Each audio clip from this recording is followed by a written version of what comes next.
Agora?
What am I like together?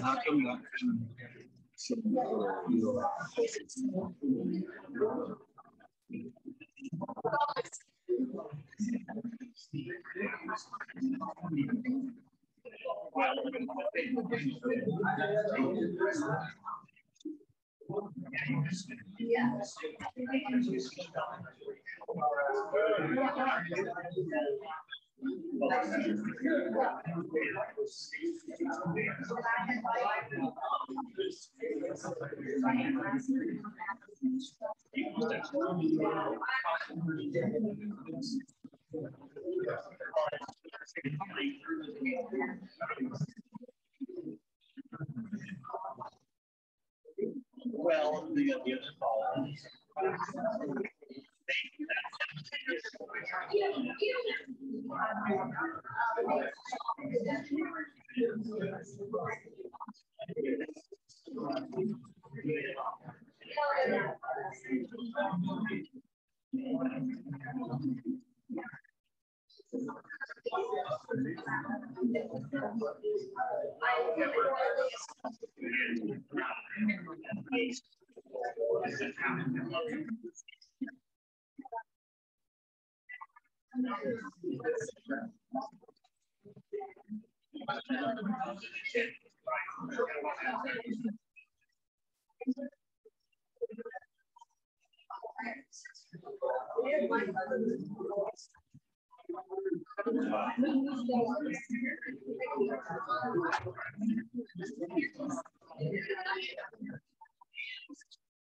I think you're just going up for this one. For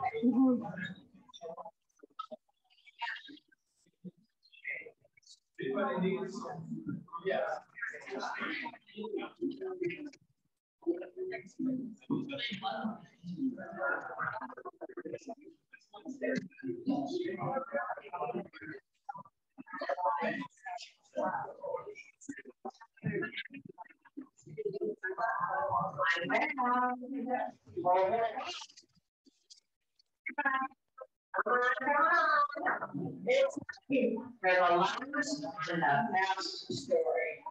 Number 5, I know you all collect fines, you know, when people mention the foundation or certain thing. I want a fine jar for how many times my name was mentioned in the last presentation. I think I could buy everybody a drink tonight at the bar. And beer would be available. You know, my mom had a kegerator in the garage. I don't know if you know what that is, but it's, yeah, that's how much my family likes beer. We love beer. I'm so excited to be back. You guys probably, is she ever gonna shut up? And I have one more story to share. And it's one of the things that several of you have been talking to me about employing some of the tactics that I've shared over the last couple of presentations, and I love that. And I would share and tell a story. People remember stories. They will ask the follow-up detailed questions. So tell a story. Tell a story about having such a great experience. You know, I learned about the dogs that are service dogs for type 1 diabetics that one of the clubs does as their service project. Or the fact that at the zoo last night, one of the projects was a playground next door. So tell a story. Tell a story about what you did and how much fun you had, so that other people want to get involved. You know, the who, what, where, when, why, how much it costs, here's the for, here's what we need. You'll get to that. But lead with a story. People remember stories. They don't remember facts and figures. So tell a story. And the great orators of our time and in the past were all great storytellers. So for the next 30 minutes, and I know I'm the only thing between you and lunch. Thanks for me. There's no worse place to do than a cocktail. Well, I know as well, let's have fun. But I'm going to talk about a secret weapon about achieving your goals while living a balanced and inspired life. And again, I'm going to lose the clicker 1,200 times during this presentation. I'm going to try to remember here. Is it even possible? You know, I was approached about if I redid this type of presentation because somebody had heard my story. And I'm hopeful by the end of the next these 30 minutes, you'll feel a little bit more inspired. I don't know. It's not moving. Can you move it? Yes. Okay. So we all know about goals. Y'all have your cards. Hopefully you have them. We know professional, personal, and fun. We know about the roadblocks. I love this photo. Especially based on we went to the zoo, and my oldest niece is a zookeeper. I love this. I love zoos, and I love like, okay, you guys are in the way. There's the roadblocks. We know, you know, all about the roadblocks, all about the things that stop us from getting to our goals. And we know the great equalizer is time. You know, how do we spend our 24 hours a day? Well, there's lots of advice out there. There's all these lists, and I'd like to read from you a few from these lists. The second habit of super successful people is that you keep your eye on the ball, you learn how to say no, you keep a daily plan of attack, you welcome criticism, you trust your instincts, and you take risks. Okay. Nothing things to do before 9 a.m. for a productive day. Get ready. First thing you do is drink water. Then you get moving. Okay, this is really inspirational work. Then you eat a nutritious breakfast, you skip social media, you dress for the day. Apparently that's some people don't dress for the day. You set your priorities. Let's see what else. You do something that brings you joy. I agree with that. Okay, that's before 9 o'clock. All right, what do we got? The 10 things highly successful can happen to highly successful people. You manage stress through extreme sports.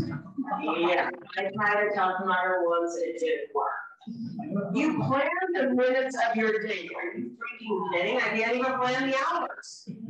You start your day with 10 minutes of meditation. I fall asleep when I meditate. Or I think of waffles. I don't know why, but honestly, I think of waffles. You know, I'm in church praying as that cradle Catholic. I'm thinking of waffles. Get that on my heart. Okay, be a reader. Yeah. Hey, during COVID, I realized I only read 2 books in 2020.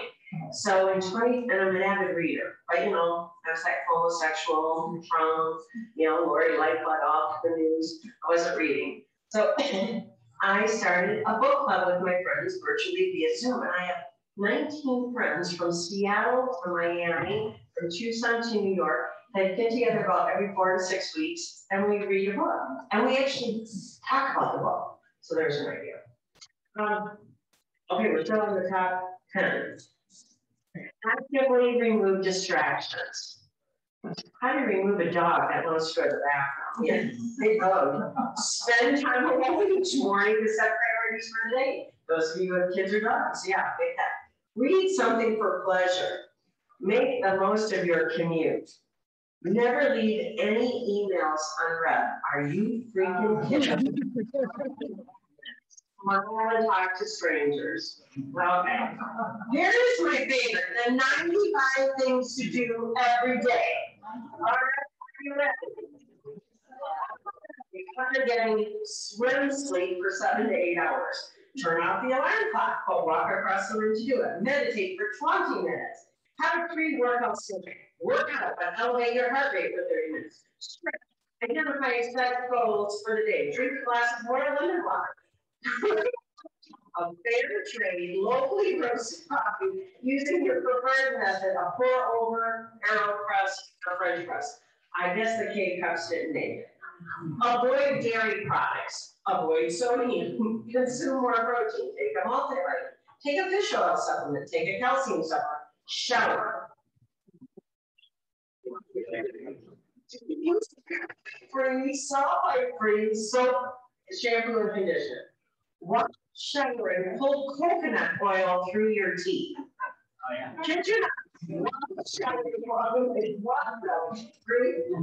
Remove excess body hair. I don't know if that applies to men and women.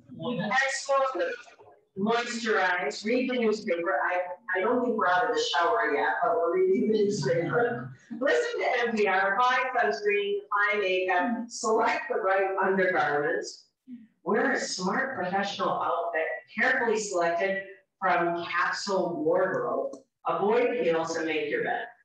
Listen to the latest podcast. Avoid touching railings or doors. Think about fertility. Kid you not, number 34 on the 95 things you should do every day. Wash your hands, stand at your desk, do a random act of kindness, settle in for 8 hours, drink water, 64 hours of nature, right? Avoid baking goods available in the office kitchen. Have a mid-morning snack. Don't say I'm sorry in your email. Stretch each lunch. Drink a cup of herbal tea. Say thank you. Mid-afternoon snack. Number 51, do your Kegel exercises. Kid you not, on the list. And it goes on.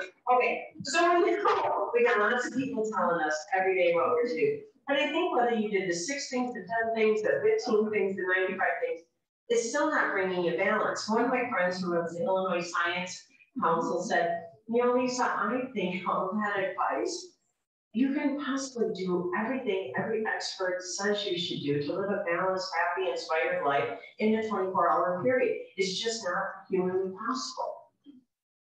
So what can we do? In my book, The Power of 3, that you guys have heard about now twice, I didn't share with you what I do every day for me. For me to have a balanced and inspired life, I do 3 things for myself, and then I do 3 things for the world. The 3 things I do for myself is every day I try to have a really good cup of coffee. I really dislike hotel room coffee. You know, really get that. Not a fair trade, obviously, but I love a really good cup of coffee. I love Italian roast and French roast Starbucks. I have a bird grind Brazil coffee pot, and well, the reason I'm hesitating because I'm on my 3rd one because the first 2 didn't work, but I want a good cup of coffee in the morning. I love to exercise every day for an hour. My preferred is walking. I'm trying yoga, or I'm not working so well, but I'm trying yoga too. But I like to walk. I have this great walking trail right beside my house. It's an old railroad line, Canadian Northern Railroad line. It's 3 miles long and dead center along either way for 3 miles and more. And at the end of the day, I like to have a really big glass of wine. Now, if only one of those things happen, it's just a good day.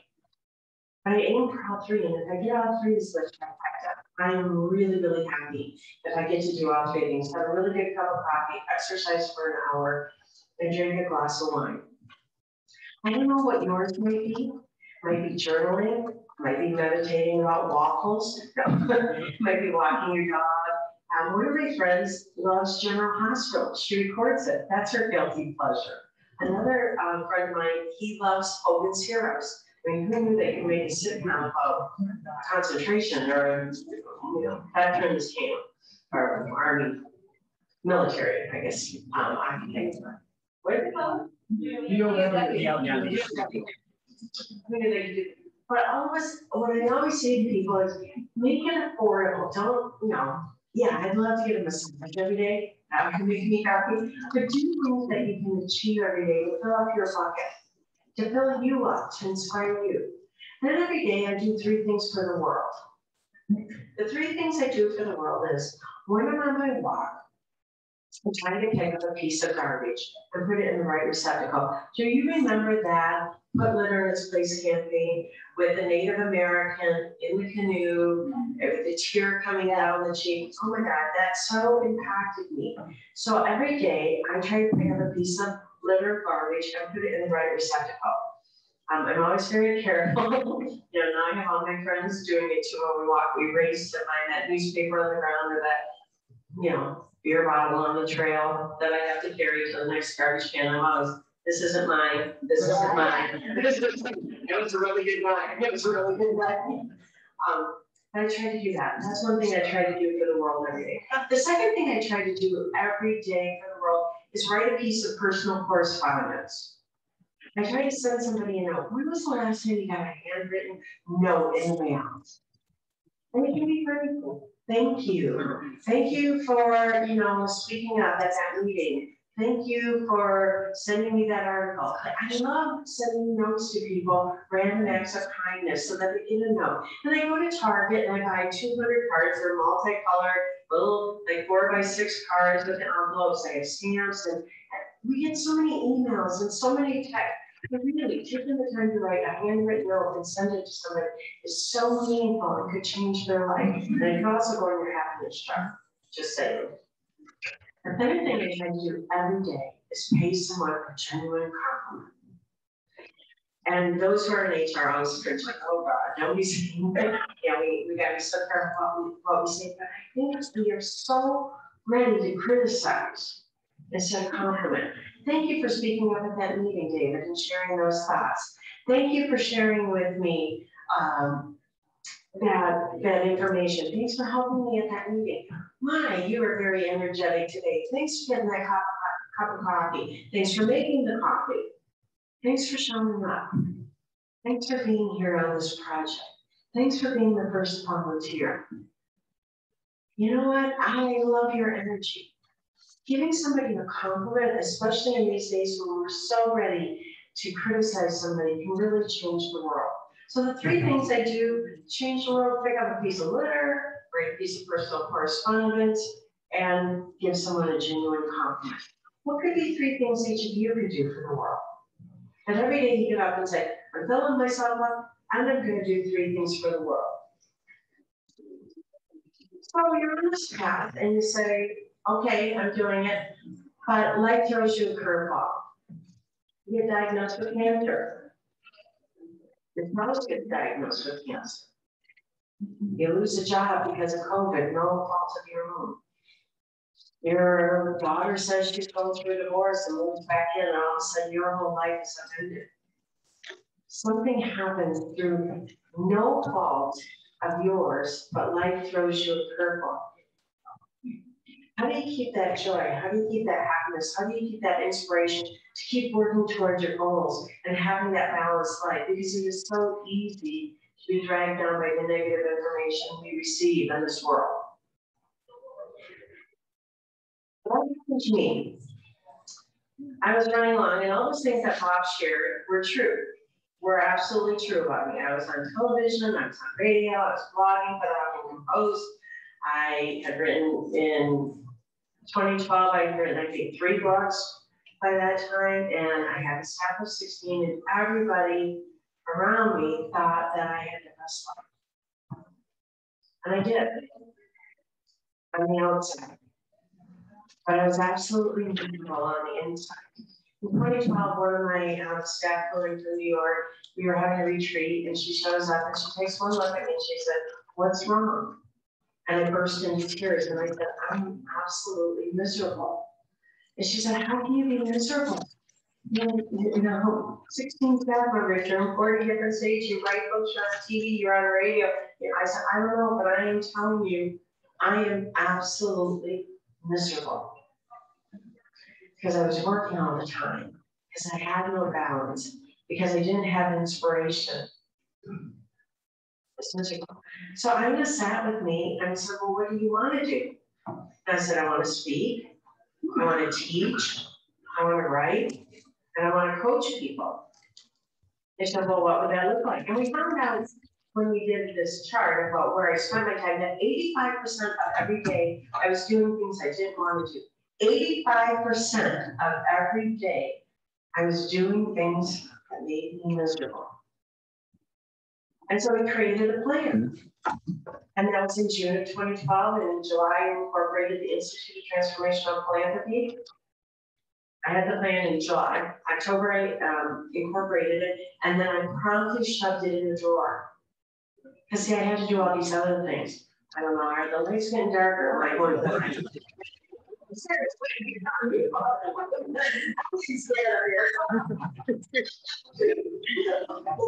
so I wrote it. Oh God, I'm not even drinking now. So I probably shoved it in a drawer and said, when I fix all this other stuff, when I figure out who's going to do the 85% of stuff that I don't want to do, then I get to be happy. Then I get to do what I want to do. But the universe or God has a really weird way of bringing things to your attention. And in September 2014, I was walking home from a board meeting, of which I was working on the fundraising committee again. I'm not very happy, but I had my Fitbit and was doing steps. And I walked on Wagner till I got to Monroe. Then I went down Monroe to Franklin. And then I was on Lake Street, and I was crossing a street called Post, which is the 1-block street you watch the Blues Brothers, where they go down to the lower level of Wagner. And a taxi hit me going 35 miles an hour. Taxi struck my left leg, propelled me onto the hood of his car. My first thought was, why does my jaw hurt? Because I landed on my buttocks on the hood of the car, and it had jarred up through my spine. My head hit the windshield backwards. backwards. And he, as he was turning, he was making a left-hand turn to go down that 1 block street at 35 miles an hour. And I was sitting backwards, propelled me, and I spun around to where I was looking at the driver over my feet through the windshield. He had a look of horror on his face. And I'm sure my look was that way. I noticed the L train going by above the street on Lake Street. And everything was really slow motion. I had two thoughts. One was, how long is this going to last? And the second was, how do I get off the hood of this car? Because believe it or not, I normally don't sit backwards on the hood of the car. I do a lot of things, but I don't do that. I realized he was braking and I was flying off the front of the car. It was going downhill. So I flew out the front of the car, in front of the taxi, threw my arms down to my forearms, protected my head from hitting the pavement. And that's when he drove over me for the first time. He was going so fast he couldn't stop the car. And as I lay there and saw the car coming toward me and going to run me over, I had thought that I'm 51 and done. I'm going out by taxi. And I had all these dreams, and I had all these hopes, and I had all these goals that I had shoved in a drawer, waiting for that perfect moment to start. He stopped here when I'm looking up at the grill, and then he promptly threw it in reverse and backed over me, never checking if my clothing was hung up underneath the car chassis. I had a briefcase on one shoulder and I had a purse on the other. That moment I was the most scared I've probably ever been in my entire life because I was flayed in the middle of a dark street at about 8:20 on a fall evening. And the only person who knew I was laying there was driving away. He stopped. But before he got to me, two men ran in, James and Murray. I don't know where they came from. Might be angels, I've never found them. They came running in to start taking care of me. And we called 911, and the ambulance came, and the fire department, and the police. And apparently it took a long time because the taxi driver did suggest they put me in the back of his cab and he would take me to the hospital, which they said no. And no, there was nobody in the back, the meter wasn't running. But I rode me in the ambulance, and they tell me they're going to take me to trauma ER at Northwestern University. And I go, okay. They also couldn't find my shoes. He hit me hard enough to blow me out of my Donald Player boots, which they did find on the east and west side of the street. So I get busted through the doors at Northwestern for trauma. There's 16 people in the waiting room, or in the OR, waiting for me. Doctor goes, okay, Lisa, we're all gonna work on you. There's about 16 of us, you're gonna be okay. And I don't know if you know what trauma ER is. They cut off all your clothes. My only thought was, did I wear a matching bra and panty today? They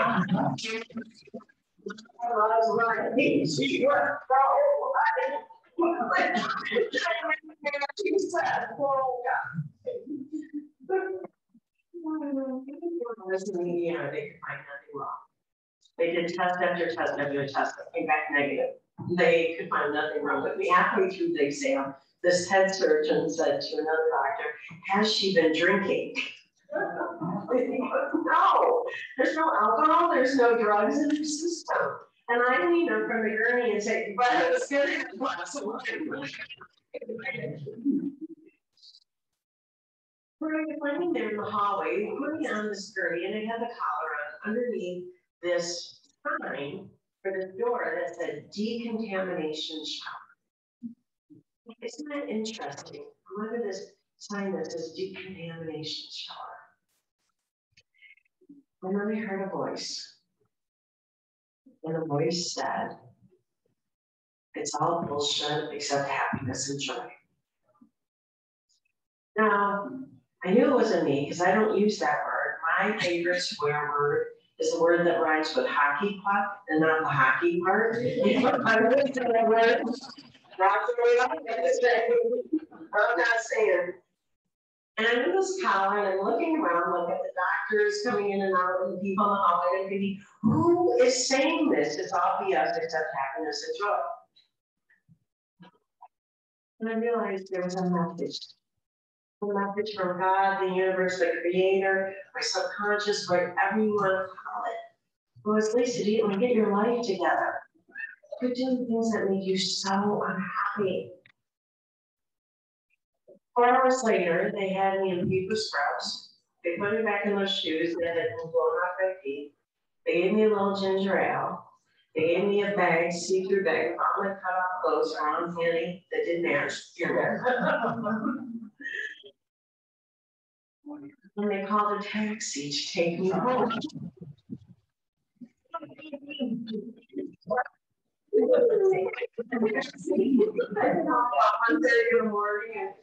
I said, Joe, can you just, because it's a direct entry into my house, there's no doorman or anything. Can you just watch me go to my house and go, oh, you're really fine. Well, I didn't run over by a taxi. If I fall, I just want to fall on the inside. I want to fall on the inside of the house. I left the next day and I went to work and I pretended nothing happened. And my whole world had changed. I still did crazy for 6 more months, trying to put back my life, trying to figure out who's going to do this 85% of stuff I didn't want to do. And then I went home in February and I called my bookkeeper and had a huge client and a huge contract. And I said to her, I'm not doing crazy anymore. She's like, you're going to take a financial hit. I thought, I know.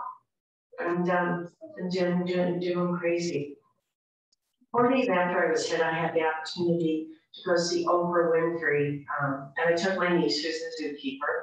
And Oprah, we know who Oprah is, but we're not devotees. We don't follow her show. But Oprah came out and she told the story. And she said, the universe, God, the creator, whoever you believe, will give you signs, will send you messages. It's that thing, that whisper that says, go up instead of down, go right instead of left, go forward instead of backwards.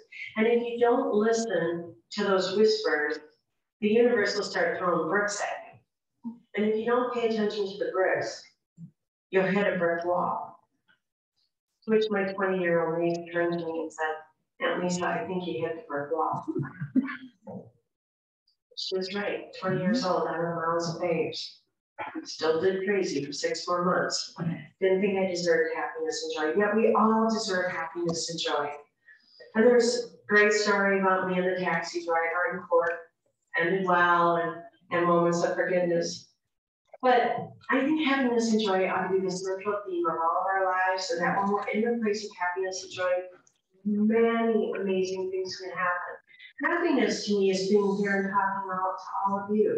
Joy is the way you wake up every morning. That gratitude is the new attitude of what you put inside yourself, of that feeling and emotion that's just always there. There's those cranky pants. People you don't want to be around, Debbie Downers, negative Nancy's. Sorry, women. I mean, I'm sure there's negative Neils and downer Dans. There's people like, but joy is just, my friend Lisa Carmen, I call it natural joy, just being happy. Like I said, you're all here. We all get an A+. We all made it this far. What a gift this is. And happiness comes that we get to go to a costume party tonight. And we get to have a lunch that none of us have to make. We don't have to do the dishes. There will be beer, I know. We're hoping for Bloody Marys, and happiness and joy. It's that natural state you want to be in. Here's the things that bring me joy. I smile. Every week I try to get fresh flowers. It's that $5 bunch at the grocery store. Okay, let's not be going overboard. I'd like to get fresh flowers. I love to jump in puddles, not dunk tanks. Clean water puddles. I'm just saying. Ice cream cone. Oh my gosh, I love eating ice cream. I can't keep it in my freezer because I would eat it all the time. And I love watching the wonder of a child taking bubbles. And it brings me joy. And I see so many smiles on all your faces looking at them. But I love the word giggle. Giggle. I mean, what a silly word. Giggle. What brings you happiness and joy? So when I wrote the book, and actually it was Sue Peterson, your first female president, who came up with the title, because I was in the process of writing it, and she said, no, the title should be I got hit by a taxi, but you look run over. Life lessons about happiness and joy. It was Sue who came up with the title for me. But I had some things that I wanted to share with people. I wanted to tell everybody I love them, I love them. And one of them goes, that's kind of weird. I said, no, I want to write a love letter. Why do we only tell people we love them when they're dying? Or when they're dead and say, God, I wish I told you I loved you. Or how important you were to me. Things will always work out. You know, on my days when things are the crappiest, when things are going backwards, when it's not going in the direction I want, probably within 24 to 48 hours, I know why. Something has happened. So the man I date was supposed to pick me up last time I flew somewhere. And he messed up on the dates. He didn't pick me up. And I could have gotten really angry. This is a no, it's fine, I'll take a taxi. So I took a taxi, only to 2 days later, be diagnosed with COVID. I thought, thank God he didn't pick me up. Because I would have masked in a car with him. I masked in a car with a taxi driver. I would have masked with him. And then he would have gotten it. Life always works out. If you take those things that seem to be detours or those roadblocks and say, I'm going to look at it in a different way. You know, when somebody says, well, other people make me crazy. There's a 30% chance of rain today. There's a 70% chance of sunshine. Let's look at the sunshine. No, there's a 30% chance of snow. Come on. Let's out here. Let's not be looking at the negative. Like, oh, do the things you want to do. I talked to you about goals. Go for it. You would say, I tried and it didn't work out.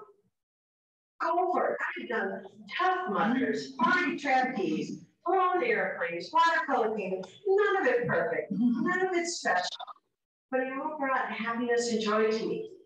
Because I just went for it. I said, why not? Why not try it? What are you saving the good china for? What are you saving a special dress for? What are you saving all that stuff for? That, oh, when there's a special occasion, every single day is a special occasion because you're here. Make it special. Do the things you love and tell the ones you love that you love them. So what you can do, again, share your story. Every life has a pivot point. I'm convinced of it. When I listen to people's story, it can be a cancer diagnosis, it can be a taxi accident. Every life has a pivot point. When you wake up and you say, I'm going to do something different. And it's okay to make that pivot. It's okay to say, I don't want to go in that direction anymore. For a balanced, inspired life, I want to do something different. For my club to be successful, we are not going to do what we always did. We're going to try something new. We're going to go for it. We're going to let people know that why we want them involved in Kiwanis, because we're going to tell our story.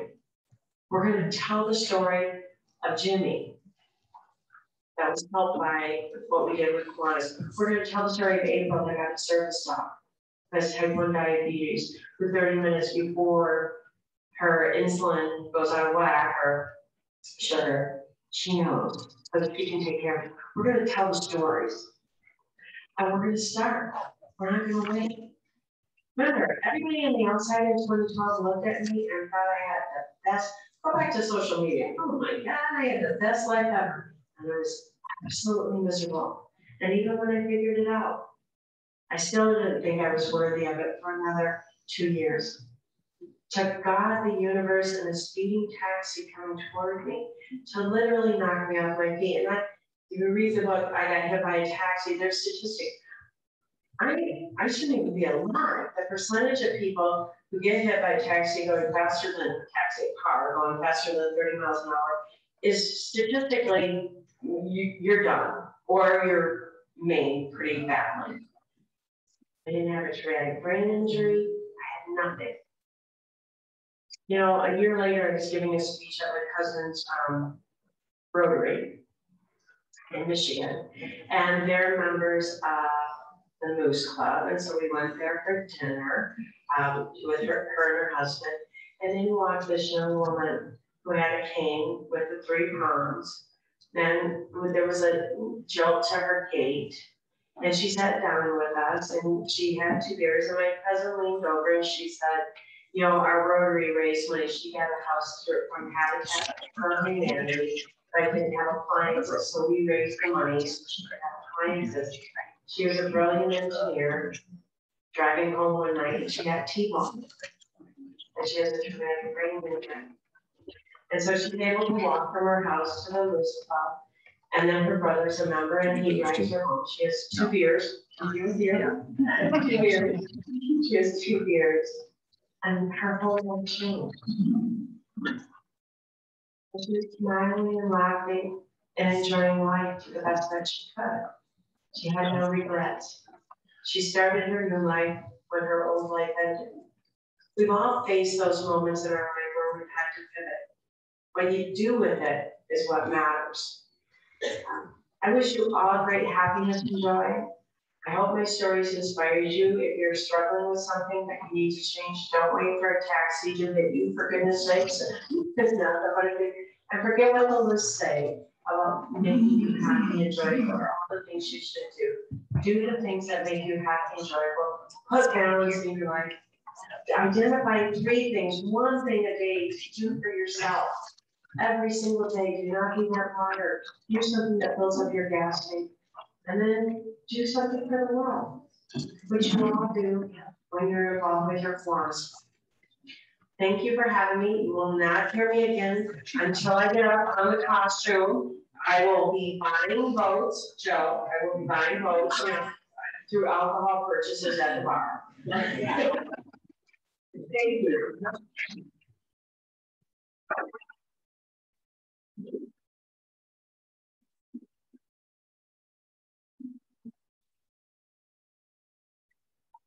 Okay.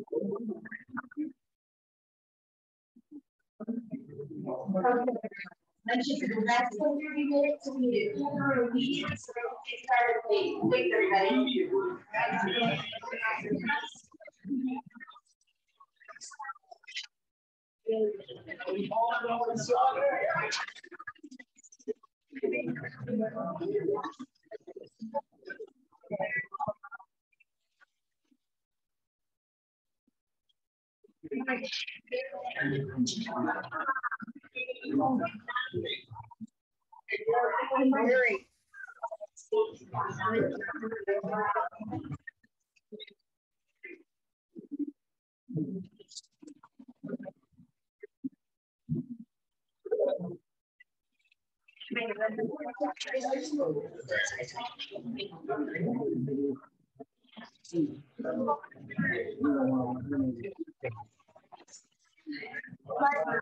Yeah, I've seen you.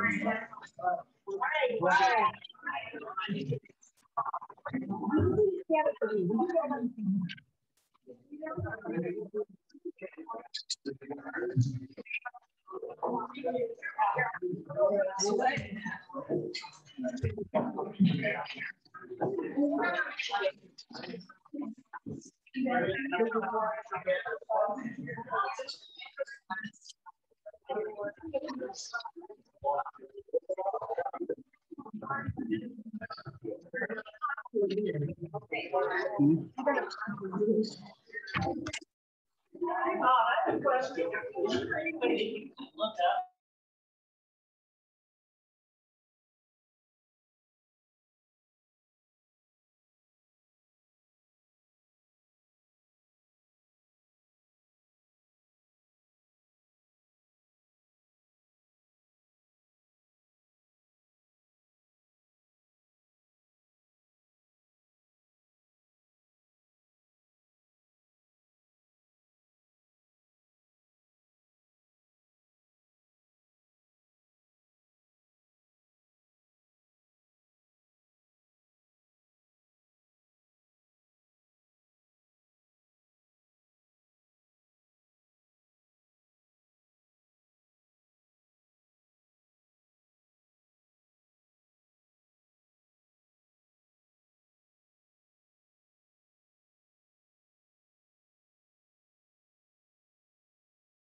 You ready for your coffee?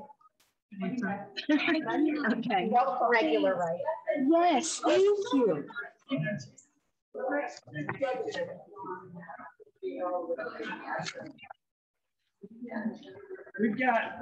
I got a place right here.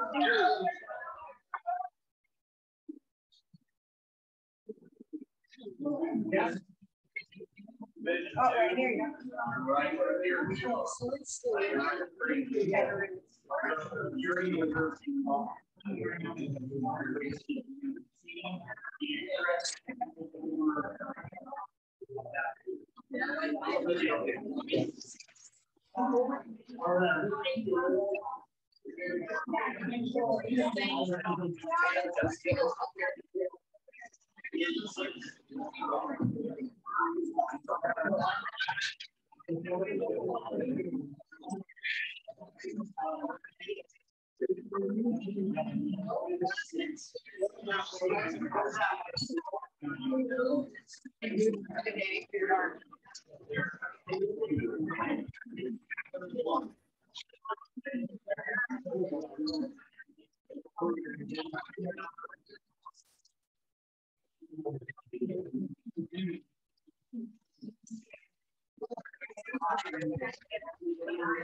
Anyway, I appreciate you.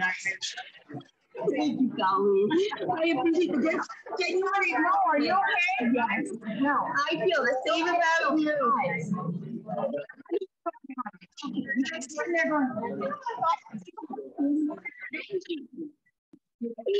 But I just didn't want you to forget. I will. Thank you very much, Colleen. That doesn't need to be. What? Roll in front of the podium. On the table.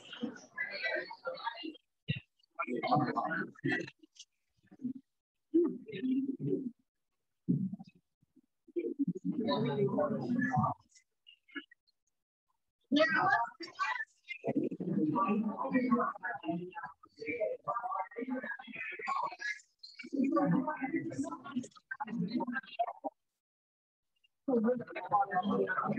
So eat dinner or eat lunch, and then you want to do the thing, and then are you going to do a more or are you going to do? No, so yes, great question. For girls, veterans memorial. Oh my gosh, I'm sorry. It's okay. When they hear them start getting the gong, that's when you're going to play. Whenever the gong's going, and then you're going to do right around 1:25. Okay, so when the gong's go, you want us out of here, right? I'll make sure it says in the memorial. And then you see the roses come down.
It's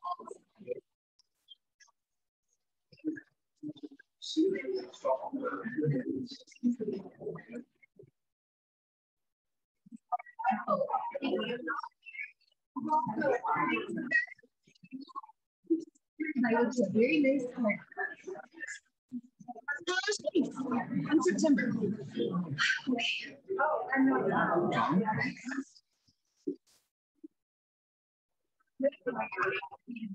The mouse isn't. I'm just.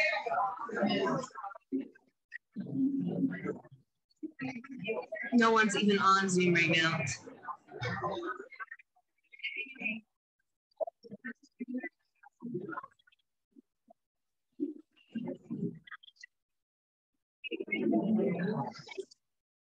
Let's see this much.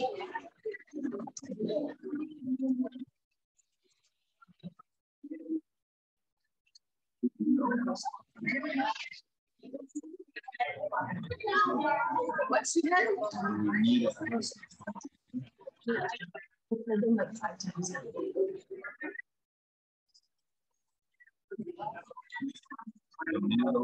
Yeah.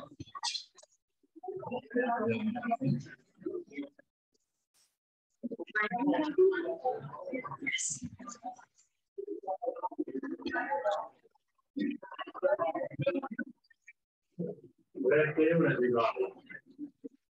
I'd like to welcome you to talking about history, the annual Interclub lunch. So everybody would find that seat. So if everybody would rise and join me in the pledge of allegiance, please give you the second.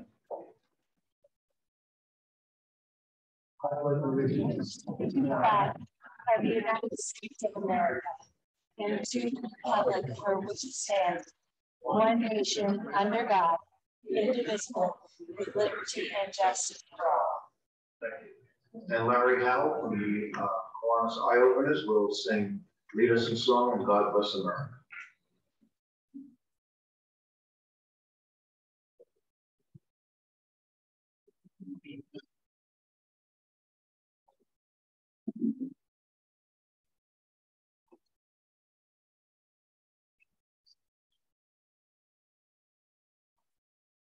Before we sing, I just wanted to give you a little update on the singing of the sing. This lyric was written by Rudy Glenn. He traveled across the U.S.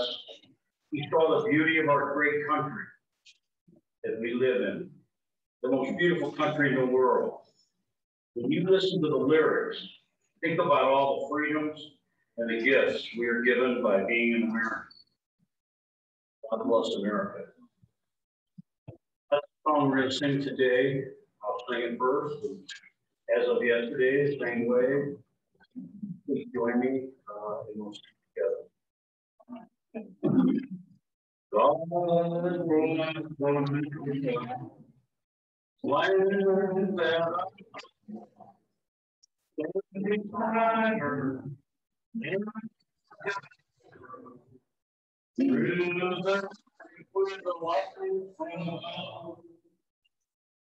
the mountains, to the prairie, to the ocean,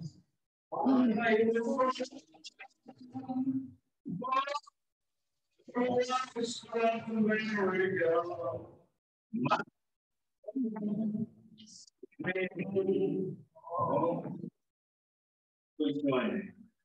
God.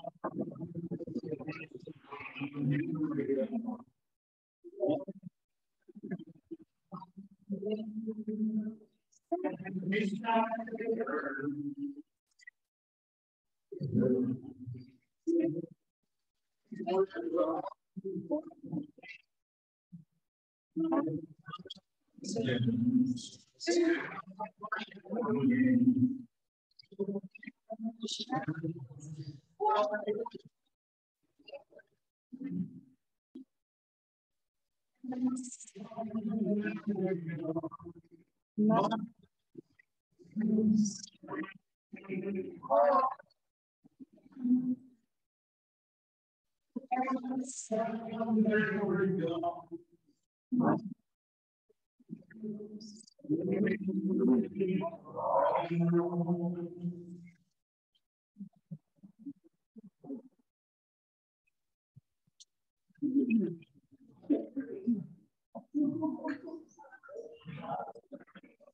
us our inspirational invocation today will be Barzell's help from the Quantas Public Code.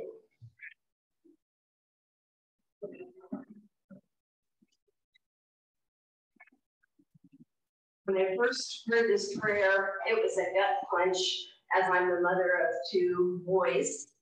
But I've come to read this time and time again because it describes best why I'm a Hawaiian. We pray for children.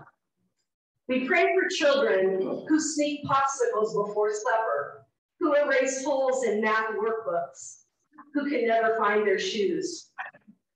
We pray for those who stare at photographers from behind barbed wire, who can't bound down the street in a new pair of sneakers, who never counted potatoes, who are born in places where we wouldn't be caught dead, who never go to the circus, who live in an X-rated world.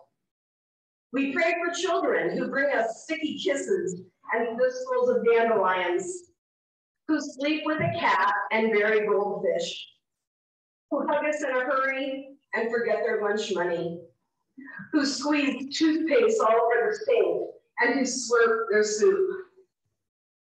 And we pray for those who never get dessert, who have no safe blanket to drag behind them, who watch their parents watch them die, who can't find any bread to steal, who don't have any rooms to clean up, whose pictures aren't on anybody's dresser, whose monsters are real.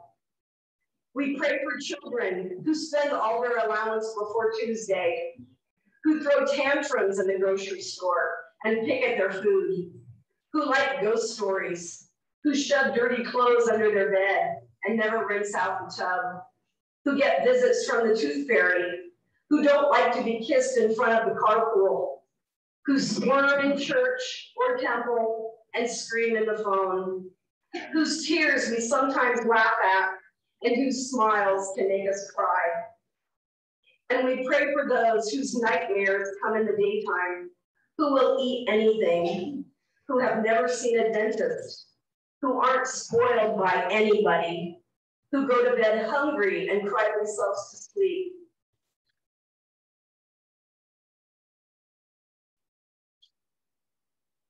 Who live and move, but have no being. We pray for children who want to be carried and for those who must. For those we never give up on, and for those who don't get a second chance. For those we smother, and for those who will grab the hand of anybody kind enough to offer it. We pray for children. Amen. Amen.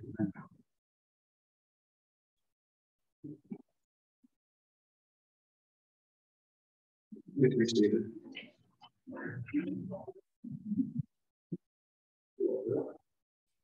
At this time, I'd like to recognize some of our distinguished guests in the room.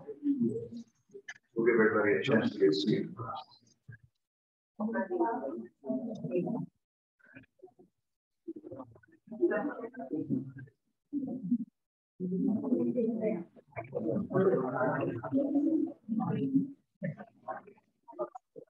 If anyone has an empty chair next to them, please raise your hand so I'll be close to my first second.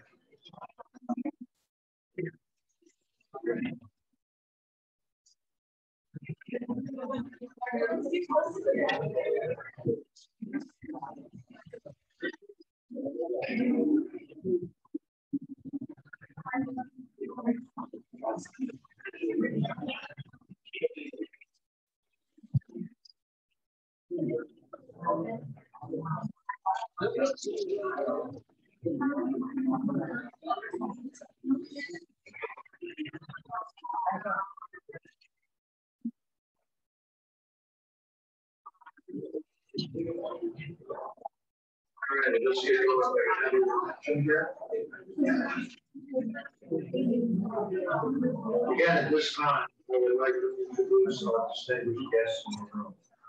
One is International President-elect designate, Fred West and his wife Sandy. Please stand your round.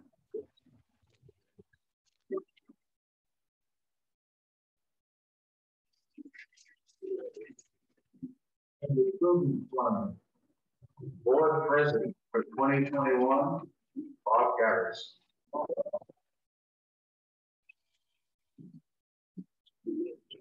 Wallace International Trustee, Chuck Fletcher.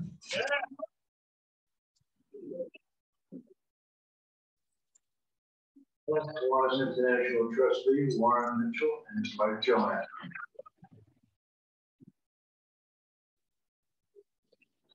I'd also like to recognize past governors that are in the room with us today. From the 2019-20 Governor Derek Manley, would you please rise?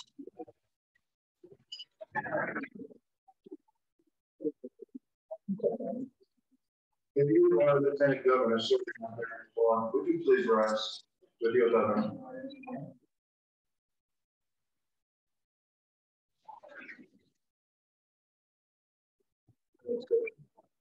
2018-19 Governor Tim Shepard, would you rise? Yeah. Would you please stand with your governor?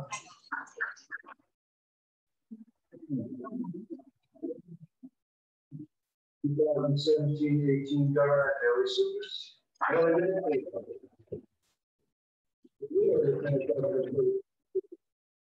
Your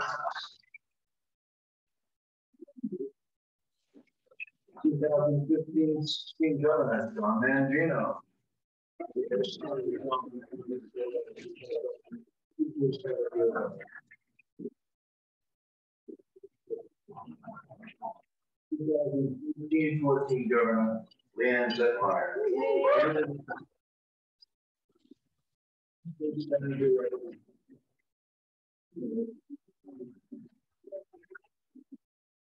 2011-12 Governor Bob Garrison. Bob, would you please?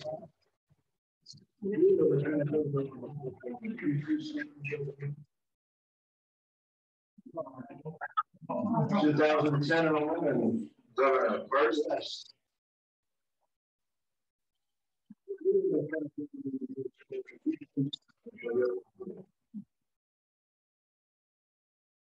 2005-2006 Governor George Kinzer.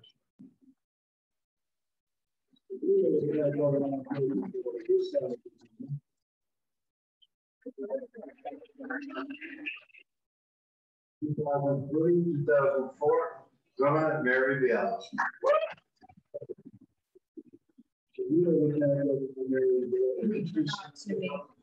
I'm just doing regular stuff. Right.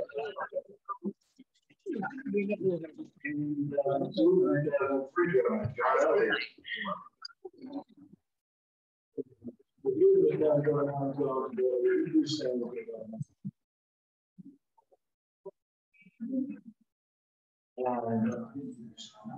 1988-89 Governor Warren Mitchell.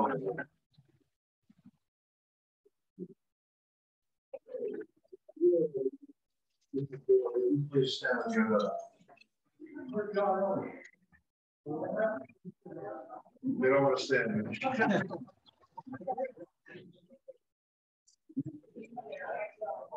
Every one of those governors had something in common. They had an exceptional team. And now I'd like to take the opportunity to introduce to you my exceptional team from 2021. So, Lieutenant Governors on this year's board, would you please stand?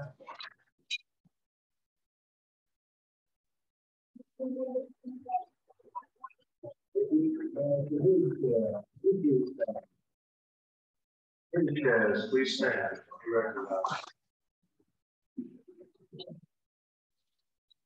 I'd also like to introduce our treasurer, Bob Morrell.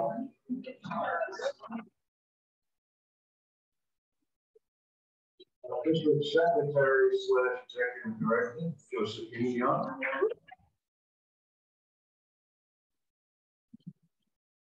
There's Madeline.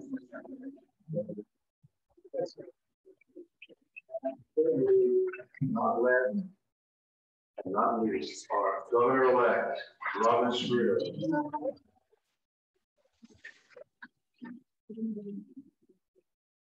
Thank you guys for all your hard work this year, for the governor and your boards. This has been a pretty tough year and a half, but you know, we're getting through it, and we will get through it. As Tim pointed out, there is plenty of room to grow, and we will grow as we're going to help all kids. So thank you for all your service.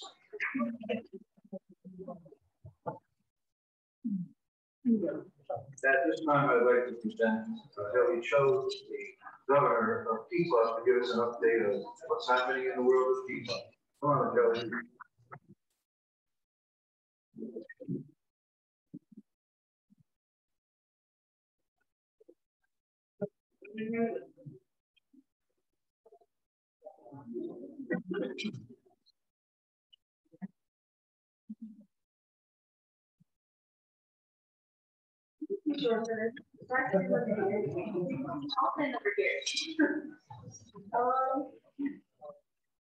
Okay. Hi everyone. My name is Haley Choi, and I'm the new district governor for Rocky Mountain Key Club. I'm a senior belonging to Dakota Ridge High School, which is located in the Key Club Division 14 and belongs to the Kiwanis Club of Columbine. In the past year, I was the lieutenant governor of Division 17. And before that, I was just a club officer who didn't even realize how big our organization really was. For me, Key Club has been a lot of different things, and it's manifested itself in a lot of different ways. But the other day, someone told me that there's a rumor going around that Key Club is dying, and while I can tell you there's a lot of things, dying is not one of them.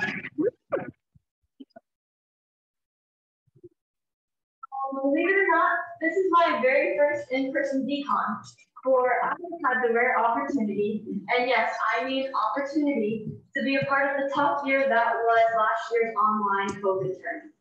Well, the organization as a whole did suffer in terms of membership numbers and activity. Without it, we would not have seen the heart of our members shine through. We had 8 people receive distinguished awards from our district board for their terms. And while doing the work for our organization was less about having fun, it was the passion instead that drove our work. And that passion built and has built great leaders with determination, resourcefulness, and dedication. These traits allowed for our district to build up our foundations and address different issues that we normally don't address. Some of these things, instead of focusing on the numbers, we were able to build relationships with our Harvard Reach division, like those in Wyoming. And because of all the virtual tools and admittedly all the extra time that we acquired, we also created resources and pushed out our new website in combination with our virtual events to facilitate ease of access throughout our district. This allows for our general members to participate and receive information about the levels of our organization, club training, and our various partners and projects. We were even able to raise money for this project, despite it being a COVID year, by selling t-shirts online. So even though service was challenging, we still managed to help out the community in any way we could. The ability to join virtual meetings was something that personally opened a lot of doors for me.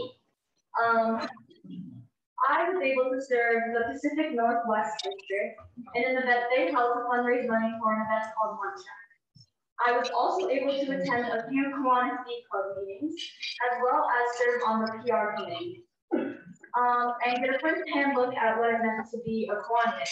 And for my fellow Key Club district members, I can assure you that these Kiwanians, while they care deeply about all of us, know how to get pretty wild. And 2 people, I think they were still holding back considering I was around. Now, admittedly, it wasn't all sunshine and rainbows.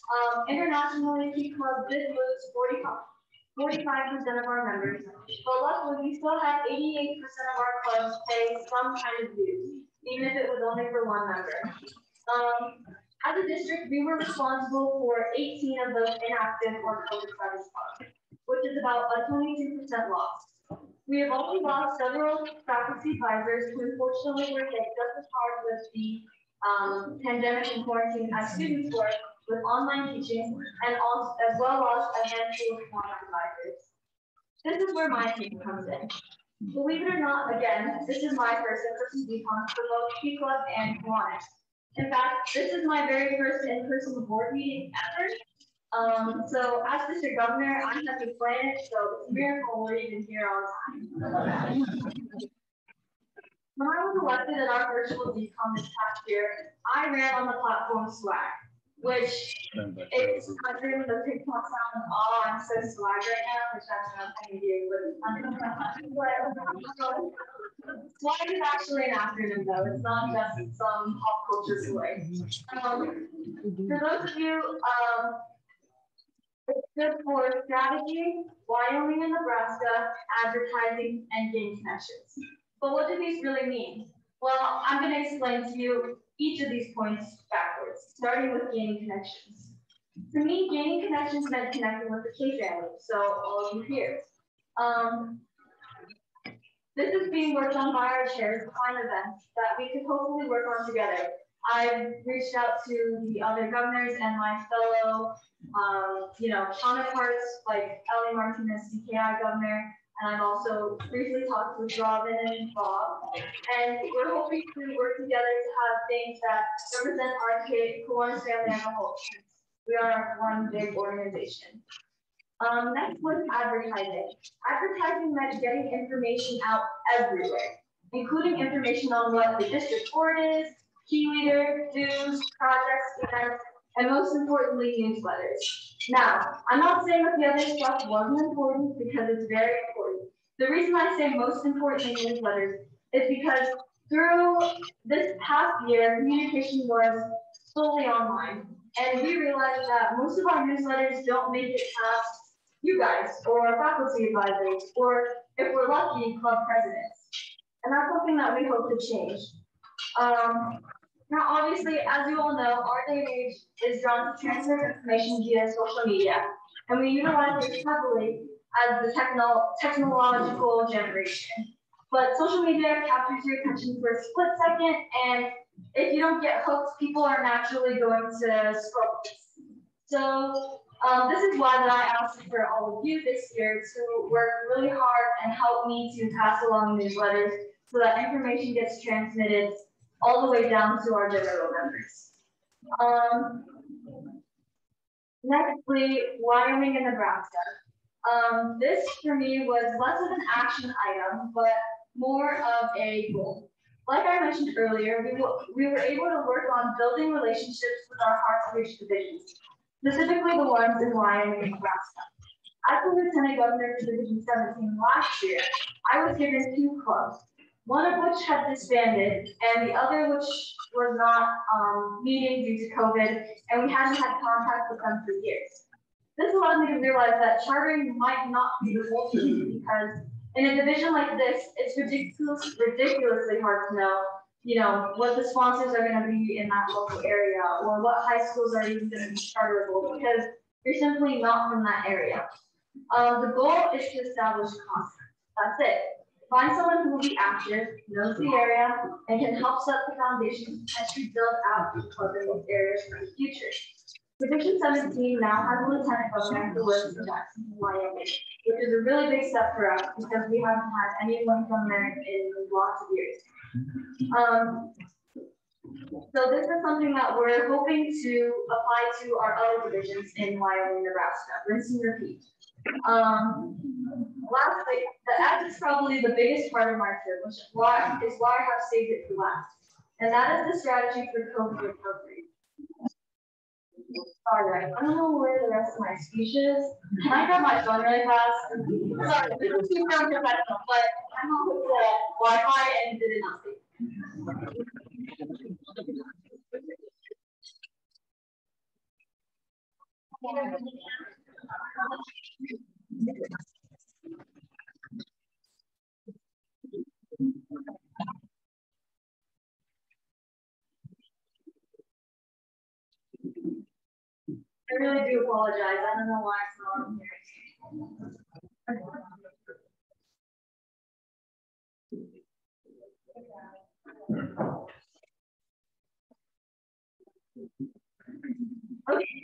That's the important part of my speech. Lastly, the S is probably the biggest part of my turn, which is why I have saved it for last, and that is the strategy for COVID recovery. As I mentioned before, our membership took a hard hit, and the entire organization is focusing on rebuilding membership. That is why, if you heard Chuck talk about it, Chief Club International is pushing out a campaign called Homecoming Campaign, but we're approaching it we're supporting with them, but we're approaching it a little bit differently. My membership development chair, headed by Chelsea Aspen, has two main focuses, including inactive/COVID status clubs and increasing interest and engagement. In short, the biggest objective is growing, and no, I don't mean height, although I personally am still holding out a little hope for that. But it means growing our membership and increasing our productivity again. To break these big objectives down, we have a list of specific schools that did not go into the membership center and update anything at all this past year. Normally, this would mean that these schools would assume a prevention status, meaning there are fees and a rechartering process that they would have to go through. Due to COVID, all unpaid dues are receiving a bias, meaning that a lack of activity during the last year will not incur repercussions. It is extremely important for us as the district board to reach out to each of these clubs and support them as they return to Key Club, making sure they know that they can return as a normal year would. We hope to do this via phone calls and other forms of support. On the topic of dues, our treasurer, Judah Weir, is working to create more resources about dues to increase due process transparency, especially among the general members who have no idea how they work. This also creates the next obstacle of the deficit that unpaid dues created in our district. While we are working hard to bring members back, we want our members to have a reason to come back, and not only to be a paying member, but an active member. The project fundraising chair, alongside the board senator, is trying to redesign our logos and designs in hopes of creating Key Club merch, with the concept of people who have never seen or heard of Key Club would be drawn to shop our merch.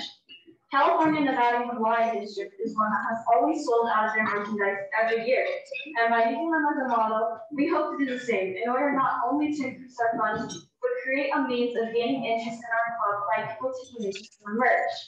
This is just one of the small ways we can attract not only returning members, but new members coming out of COVID. Now, while I could talk all night about the aspirations for our district, it isn't helpful if there isn't some kind of action plan, and that's why I have one more favor to ask all of you. We are one small district, and we try as we might can only reach so many people. Kids need Kiwanis, and a little push in the direction by sponsoring your Key Club, sharing a newsletter, or even reaching out to our district board members for more information can surely make sure that Key Club is surely not dying. Thank you.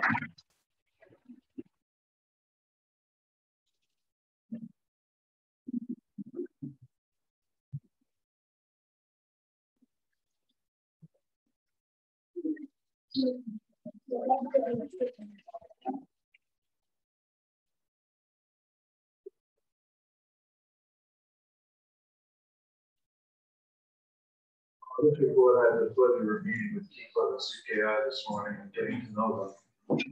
It was just an incredible experience, remarkable young adults, and our world is in really good hands, trust me. The only thing I would suggest 6:30 is a little too early, guys. It's an update on CKI, it's Sierra Burrows, and she is the President's Council Chair. Hi everyone.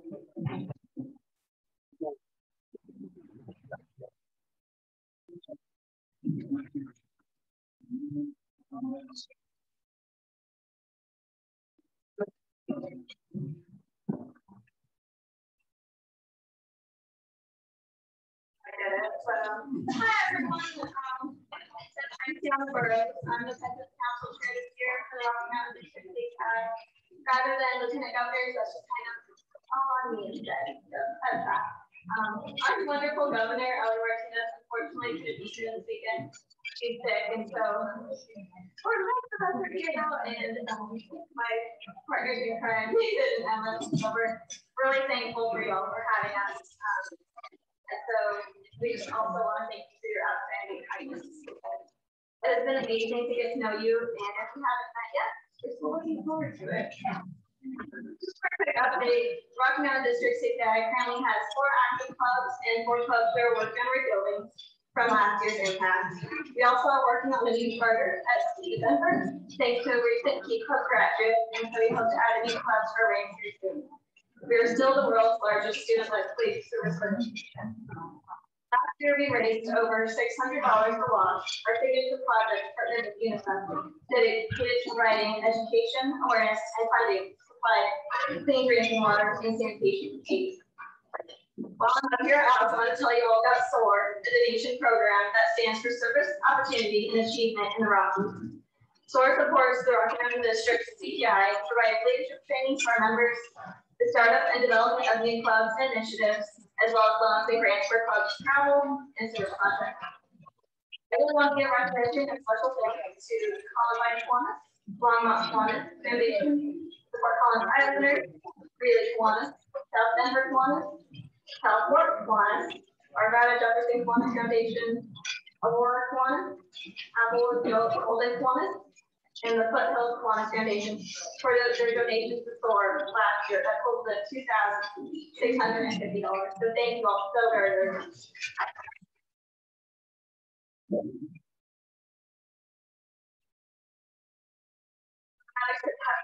Tidbit, both clubs and individuals are welcome to donate. And if you would like to help us out or just want more information about SOAR and the program, there's a form on our table in the loud tap room, and it really does make a world of difference. Also, we're going to be there throughout the afternoon. Just want to come say hi. Speaking of making a difference, though, I want to thank all of the Rocky Mountain District Kiwanis again for the amazing support you have given us. You don't know the immense difference you make within our clubs or our individual lives as advisors, mentors, and role models.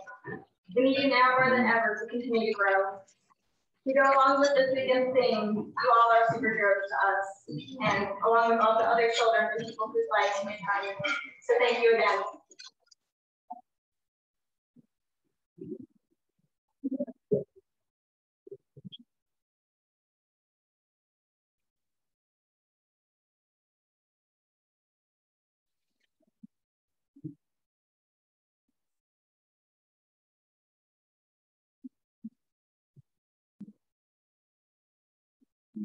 Well, this may be my favorite part of lunch because actually we get to do roll call. I'm asking Josephine to come up and do the roll call.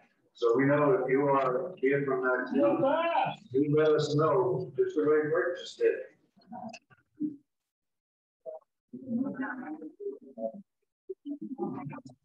Yeah, so this is my favorite part of the whole weekend. So the louder the better. Let's take a page from Lisa's book and use all that enthusiasm that we've been talking about. Yeah, to keep it spicy, I'm gonna go random this year. So no alphabetical order, guys. You gotta listen. Lakewood.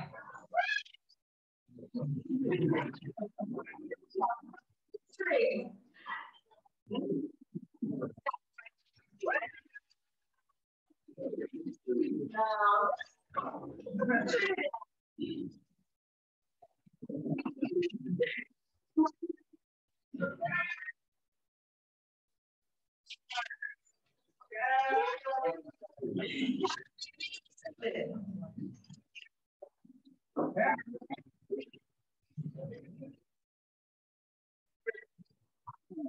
East Denver.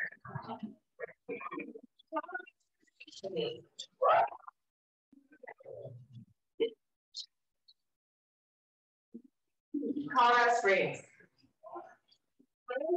Golden Cave. Alliance. Rock Springs.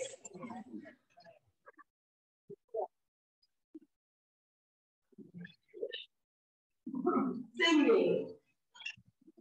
Denver. Southwest Denver. Westminster.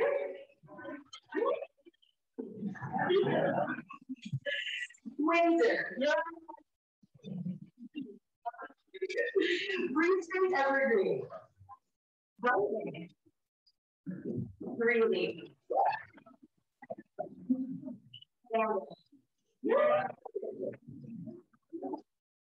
Okay. Green Mountain. Golden. Jefferson County. Yeah.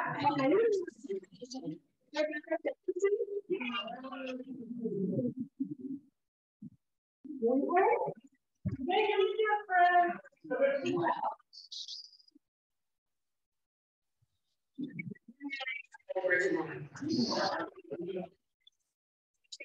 I didn't happen to see a very handsome man from we live up here. It's his birthday today. Is there a way?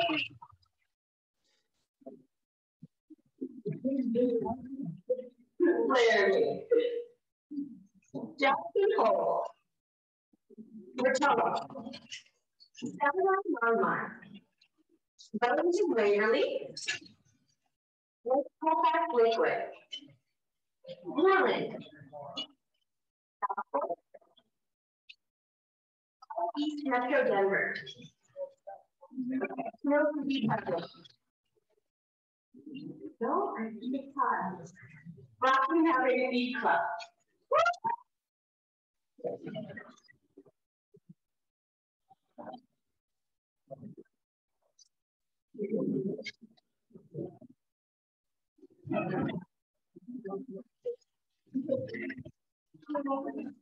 Delmar.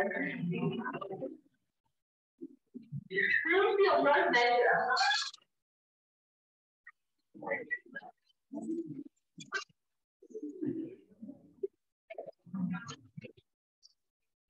Tudor Golden King Fort Collins.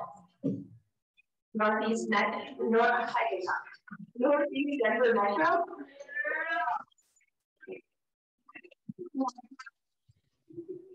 Reverend Big Thompson. Johnstown Milligan.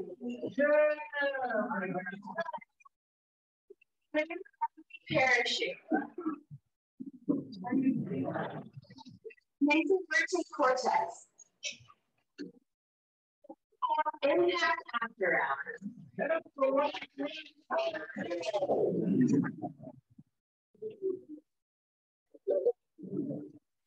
Cheyenne. Thank you. Springs. John Day.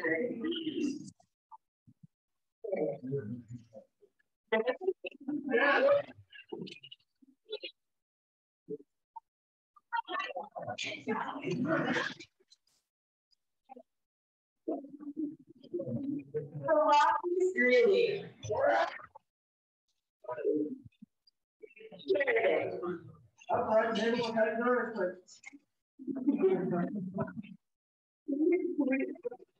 Yay! Columbine? Address? Denver Tech Center. Yeah. Du Bois.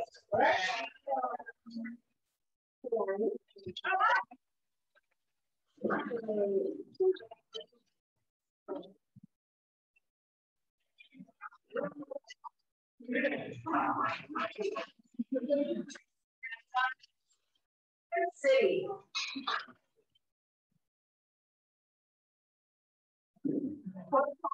Openers. Oh. Golden Casper.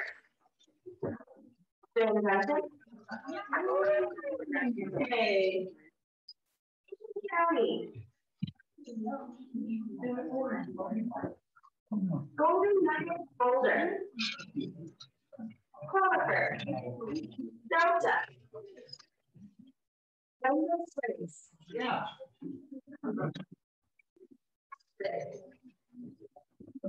Durango. And I think last I know 2 minutes. Yeah, you know. Look at you got it.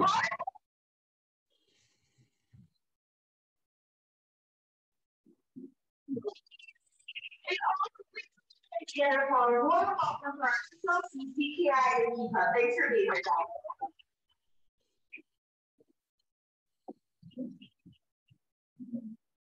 Okay, I think we're gonna take a little break to eat a little bit, and we'll be back in a couple of minutes. Enjoy your lunch.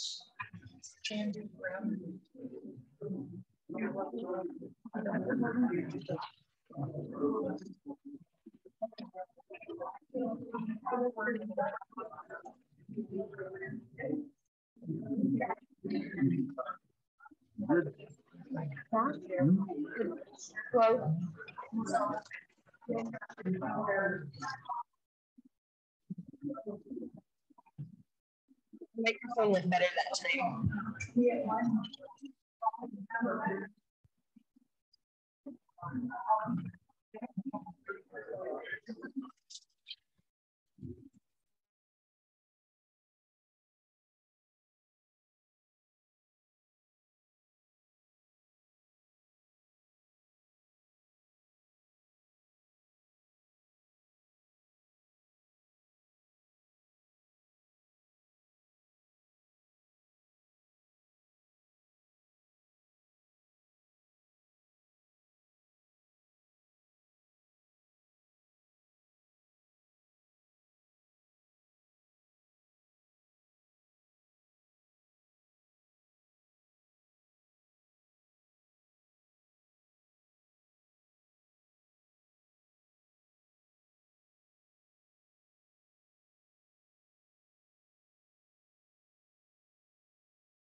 Thank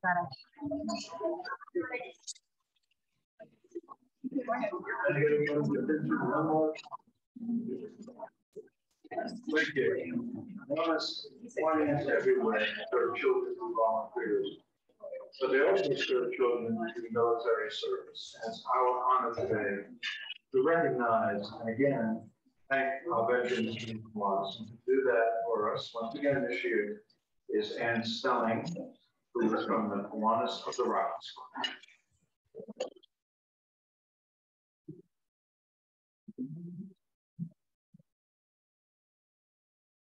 Good afternoon, everyone. And yes, it is my honor to be allowed to do the Veterans Tribute again. So we're going to go through, we've got the slideshow, we've updated the slideshow, and we will have the Armed Forces message playing. It will play through 3 times. So please don't stand up when you hear your music. It's said at the end when it's all done. We'll ask all of our veterans to please stand at that time to be recognized. So thank you, and go ahead.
It's amazing how many pictures I get each year to add to this list. And I hope to continue to get more and more pictures.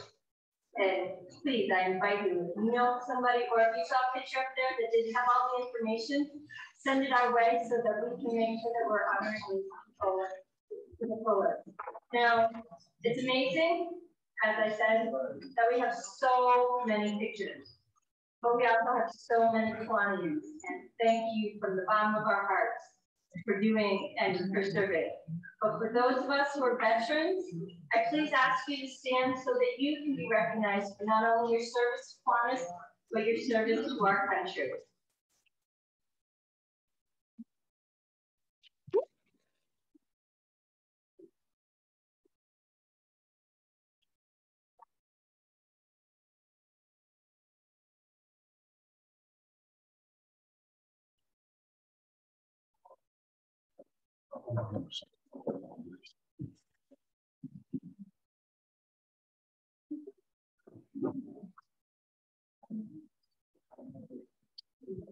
Thank you, Ann, so much for doing it.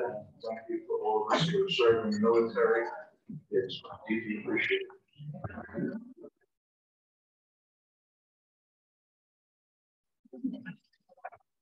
So now it's time to reflect on those Kiwanis members that we have lost over this past year. Our memorial service will be Warren Mitchell, past international trustee, Bert West, and myself.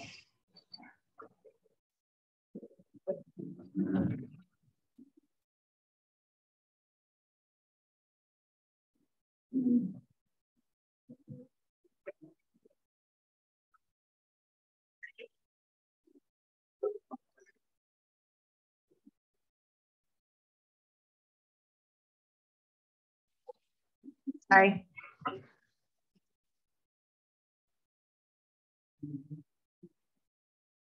Never gonna pass down with a microphone. I got one bragging right before we start the memorial service. 12 years ago, I invited a man to join the Kiwanis Global Freedom. And actually, not 4 years ago, 9 years ago. In 9 years, that man is the chief position of district governor of the Rocky Mountain District.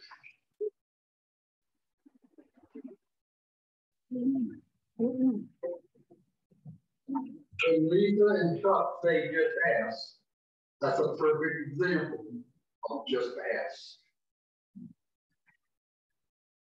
My pleasure, Bob. Thank you for asking me to do the memorial service.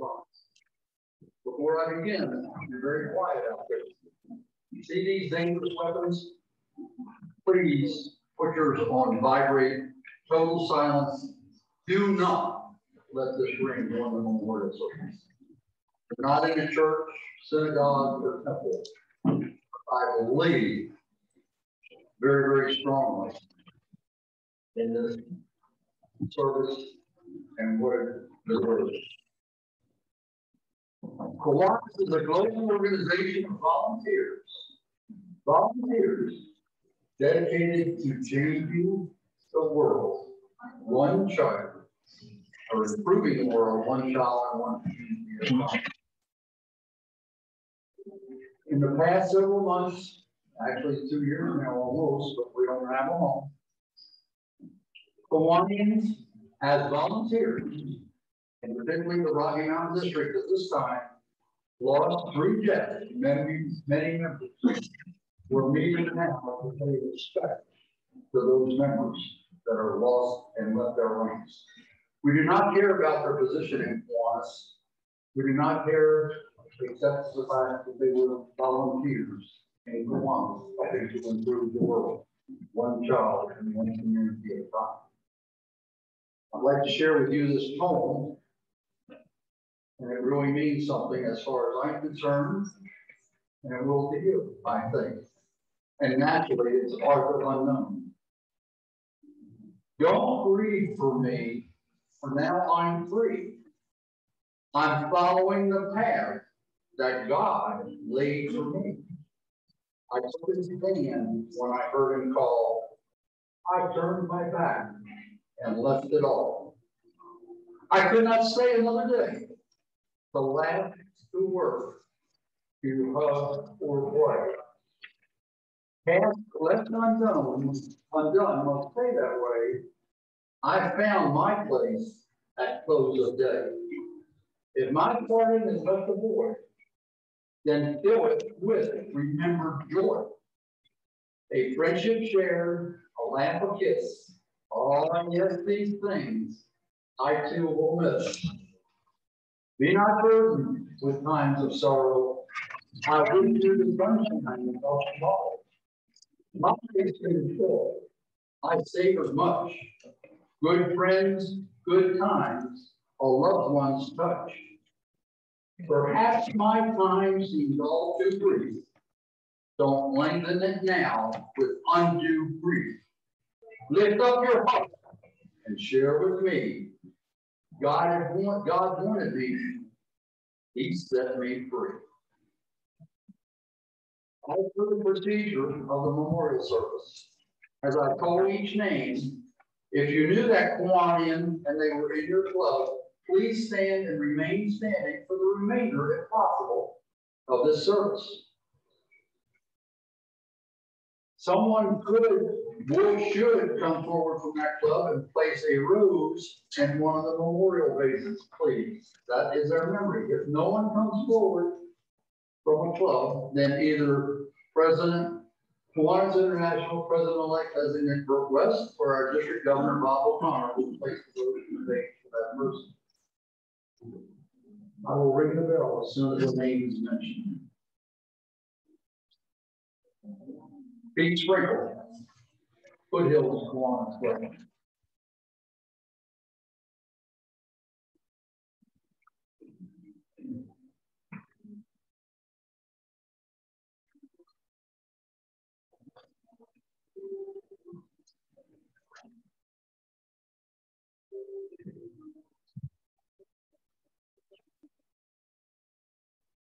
Beth Myers, Arvada Jefferson.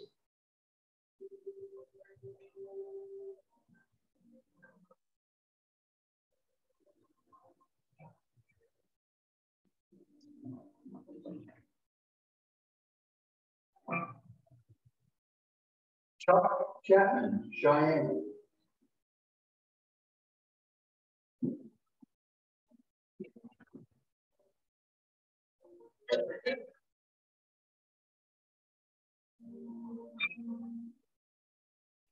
William Bill Sher Jr., Pueblo.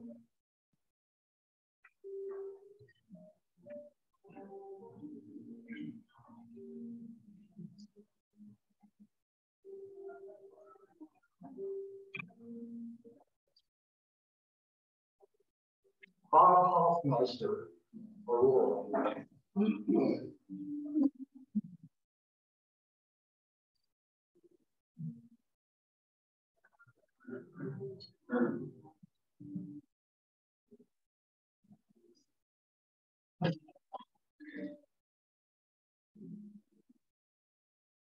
Steve Cooper, Castle Rock.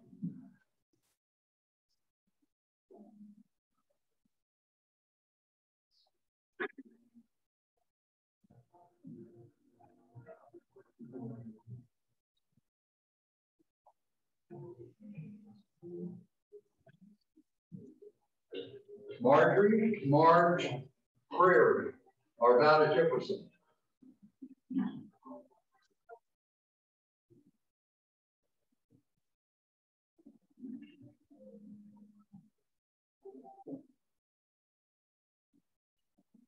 Jed Ladd, Arvada Jefferson.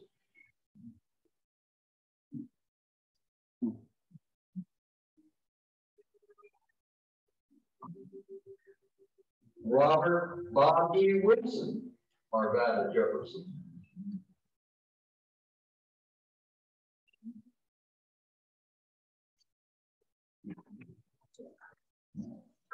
Marv Wolf, Cheyenne.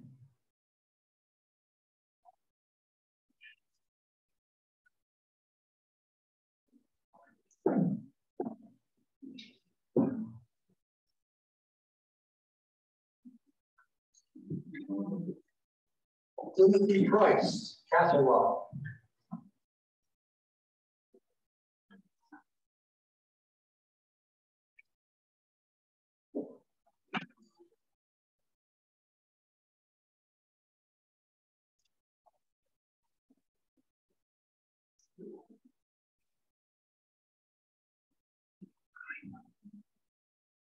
Jim Osterfoss, Cheyenne.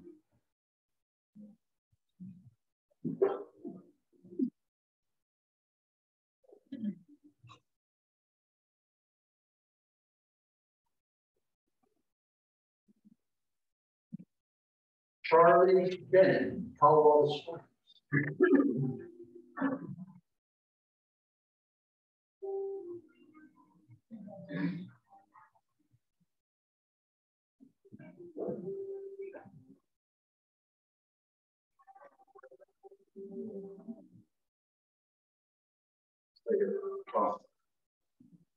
Tom Roy, Colorado Springs.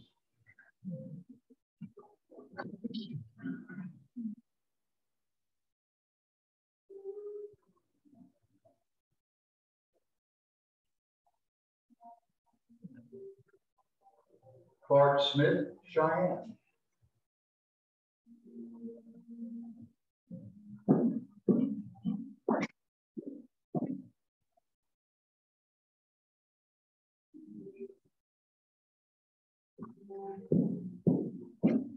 Charles Hyman, Sheriff.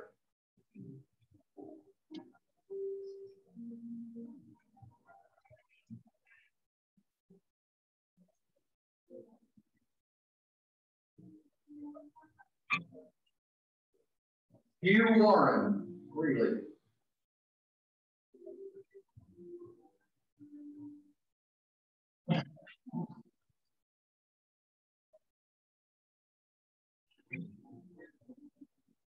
Charles Custis, Sheridan.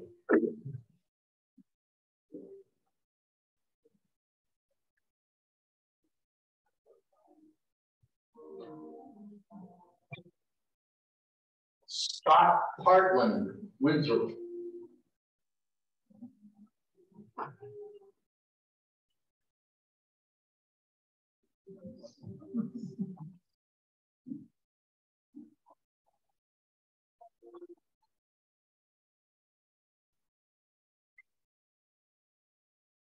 Richard Dick Lizabelle, Alameda West.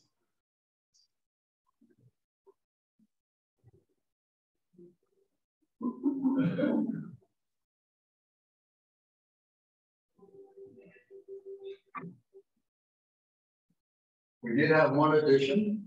I'll bring that one up first without any picture. Or Bob Rhodes from Green Mountain.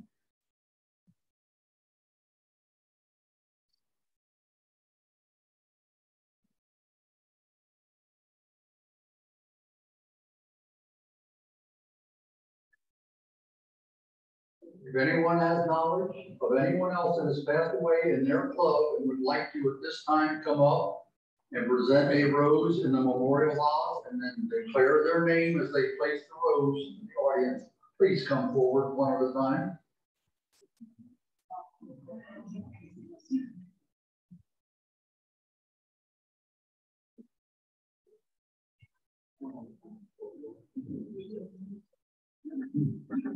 Chris Howard.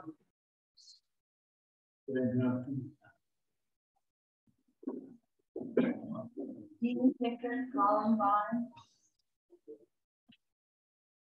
Leonard Yost, Lander.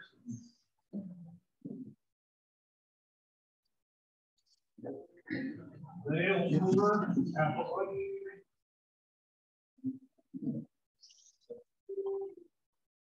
Al Thomas, Northeast Denver Metro.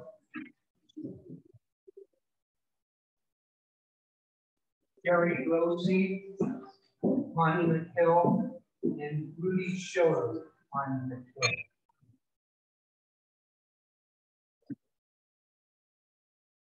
Vern Burns, Estes Park. Vern Curtis, Porter Golden Cave. George Morris, Columbus Springs. Steve Randall. Columbus Springs is in first.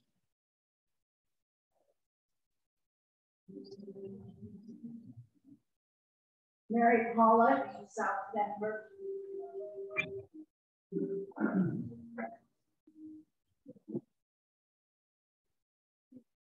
Is there anyone else?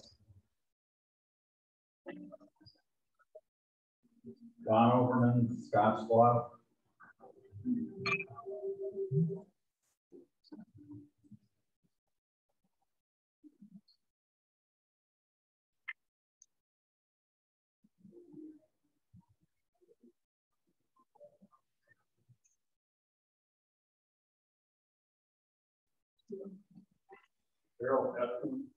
Daryl Eston.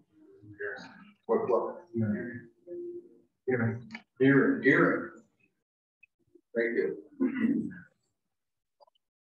Would everyone please stand? If possible. We'll have a moment of silence.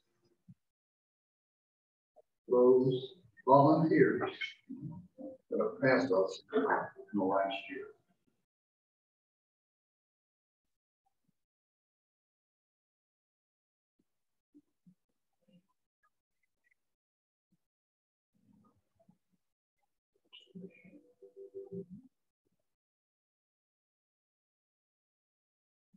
Howard Pike wrote this many years ago.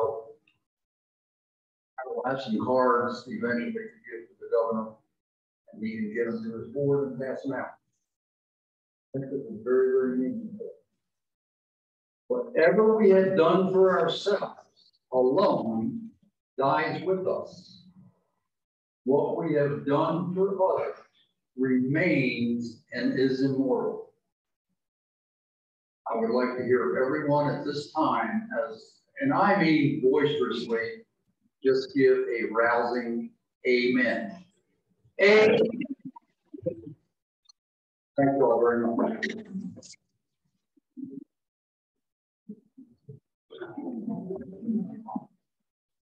Anybody wants to thank you?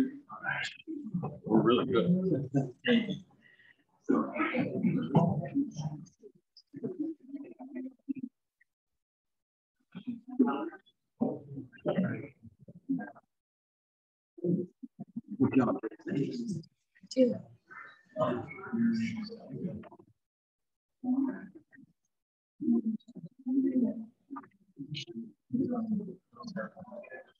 Okay, everybody, we're back. I will say that that saying that Mitch just went through is that saying is on my desk, and I look at it every day. It is true. What we do for others remains and is immortal. So at this time, we'd like to bring a guest speaker up today, and I will read you her bio. Dr. Marlene Bishop has a master's degree in counseling and doctorate in forensic psychology. She's been an evaluator for the courts in divorce cases for over 20 years before writing a book called Contentious Custody. It's really the best interest, it's really in the best interest of your children. And becoming a certified divorce coach to help people work through their process with divorce without contested litigation. She also works as a therapist and a private consultant in the area of major life transitions and high conflict resolutions. Dr. Marlene has been president of the Honest Club of Colorado Springs 3 times and is a professional member of the National Speakers Association. Dr. Marlene is passionate about divorcing parents, so they learn to love their children more than they hate their spouse. It's a pleasure to introduce Dr. Marlene.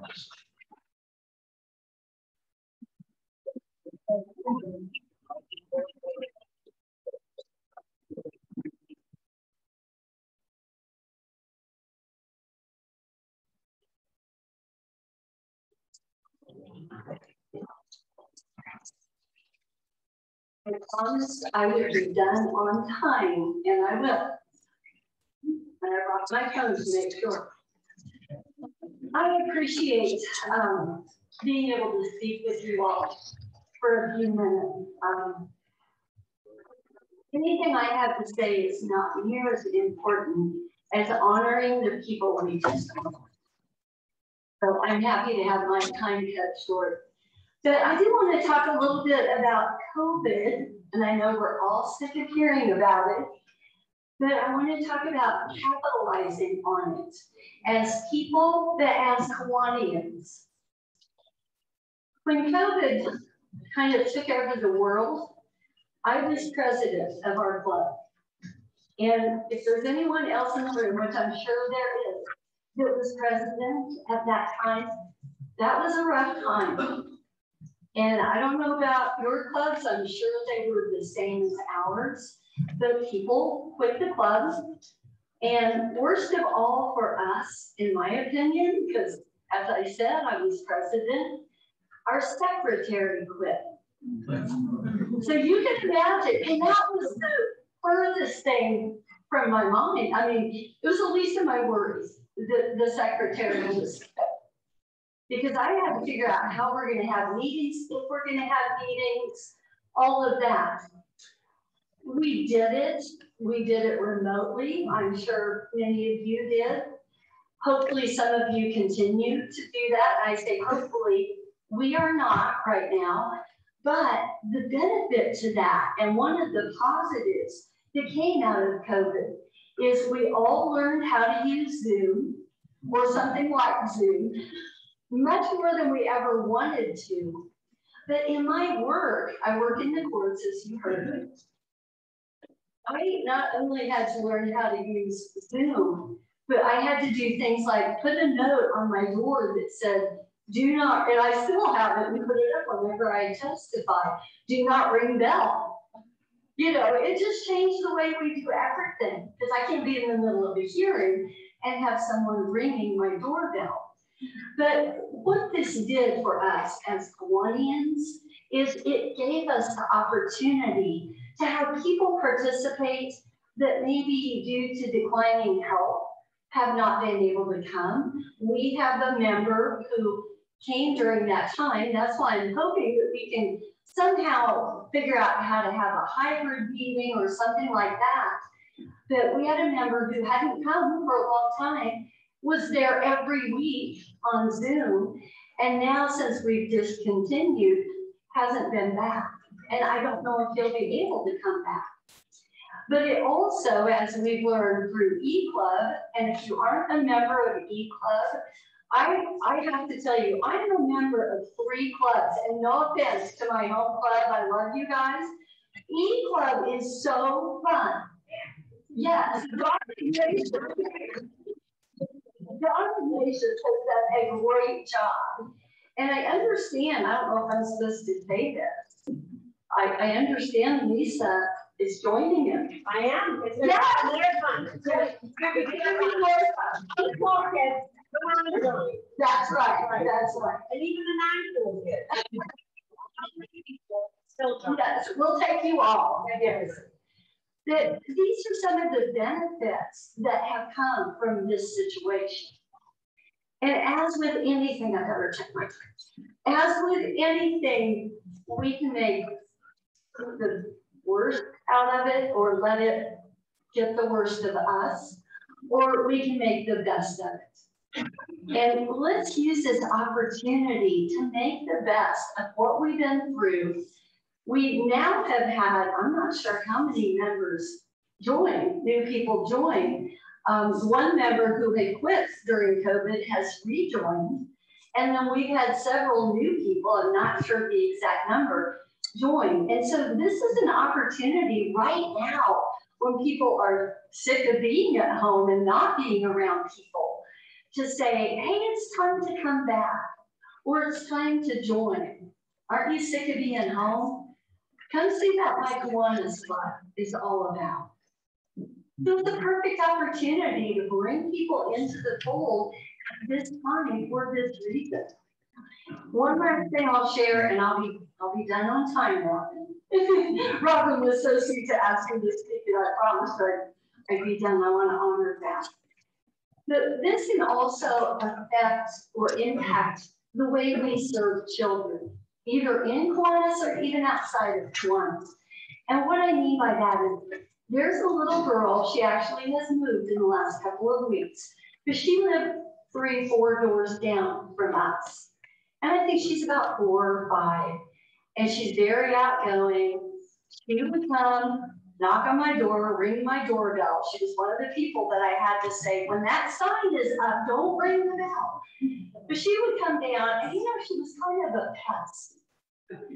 And now that she's gone, I miss her. I miss her being there. But what I realized when she started showing up, then she would bring us rocks that she had decorated and things like that, flowers, dandelions, and tell me she was bringing me a flower.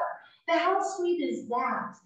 We have the opportunity to take advantage of times like this, to reach out to kids or let them reach out to us. Like I said, at first I thought, what a pest she is. But I started embracing it because you know what? She needed a connection. When we were talking earlier, Tim talked about it this morning, and I know Lisa's talked about it, about reaching out to people and just asking them, just ask. That's really what we need to do, whether with other adults or with kids, with the kids we serve. But we have the opportunity to reach out or let them reach out to us and embrace that. So let's let this turn our lives, our world as Hawaiians into a positive and make the best of it. Thank you all.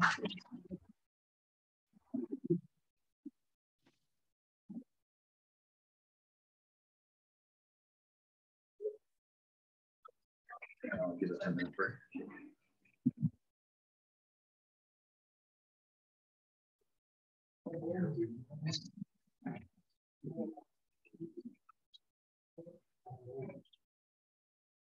Well, we're going to have a short intermission before International Trustee Chuck Fletcher gives us an update on the upcoming dues reboot to a prorated dues structure starting October 1st. Division caucuses begin at 2:30, and there's no assigned space, just have to find one. It's the Kiwanis way.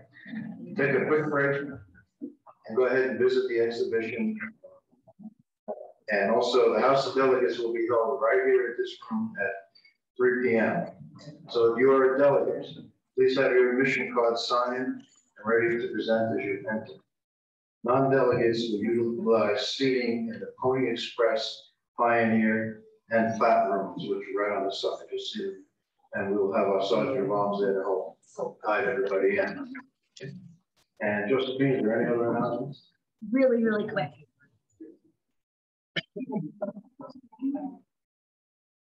So I just wanted me to remind you that right after Chuck is when we have to clear this room to set up for the House of Delegates. We'll have to move pretty quick. And we'll be tonight at the Governor's Dinner, raffling off a full set of Lisa's books. So that's really exciting. This is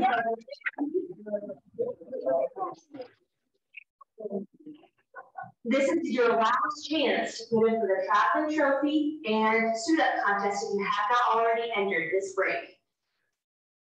And thank you for dealing with any technical glitches.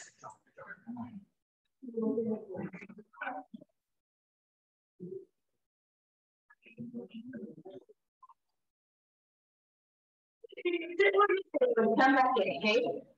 Okay. So we're going to take a quick 10-minute break. And 10 minutes of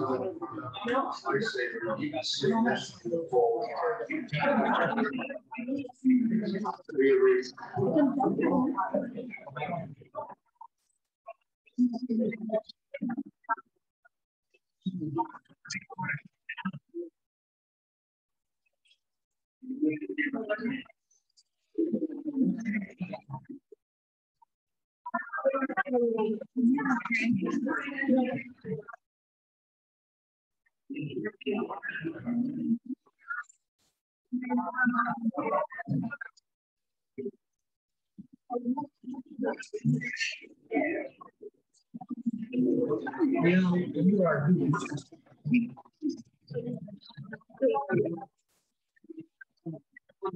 one thing for Max Williams, is it possible to mail the shirt and plaque to a different?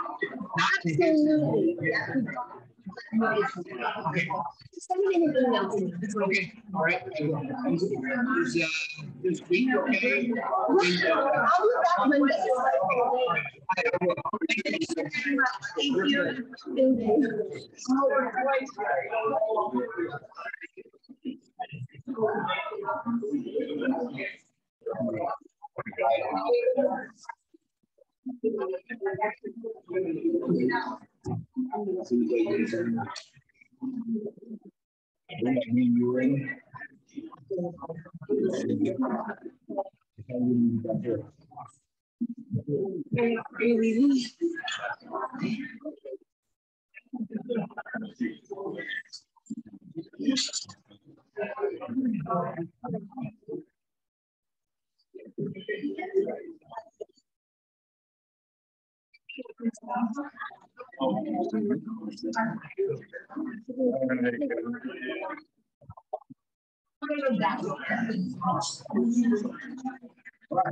He's allowed to go to the bathroom. Give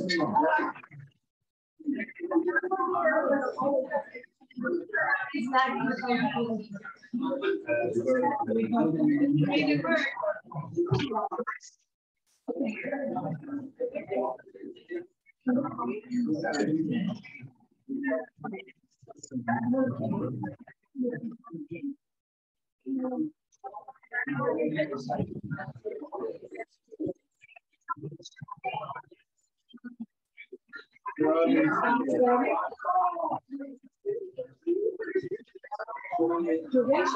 Why? I must have done something.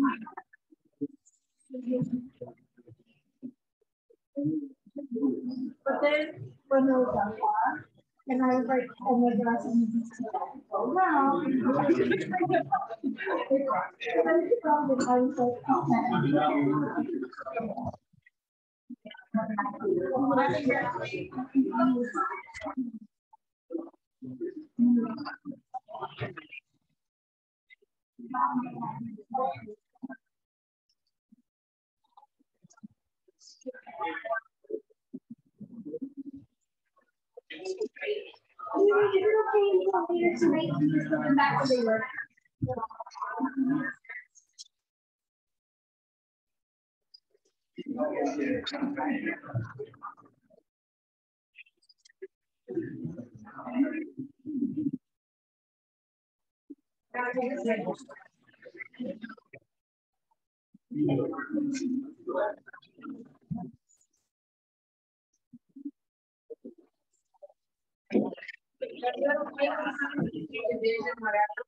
one of our groups is 7. Yeah. I know. But you have been screwing you.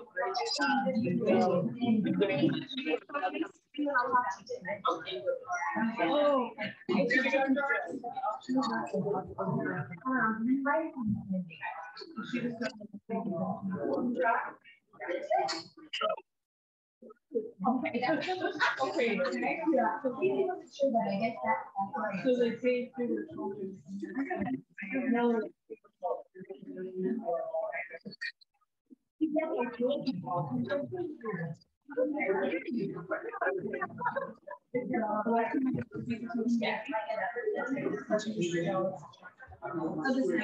Any silent option questions you don't want us to.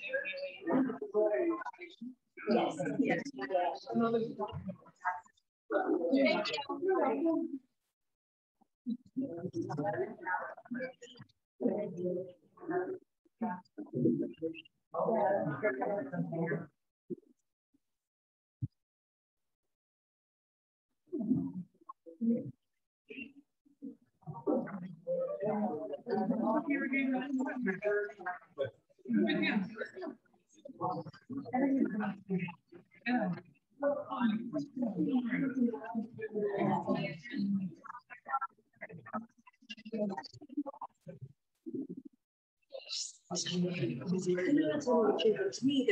Yeah, no, and, anybody that turns around and says, I listen. They go, "You ready to go?" Yeah, well,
We're making it. We're making it. We are.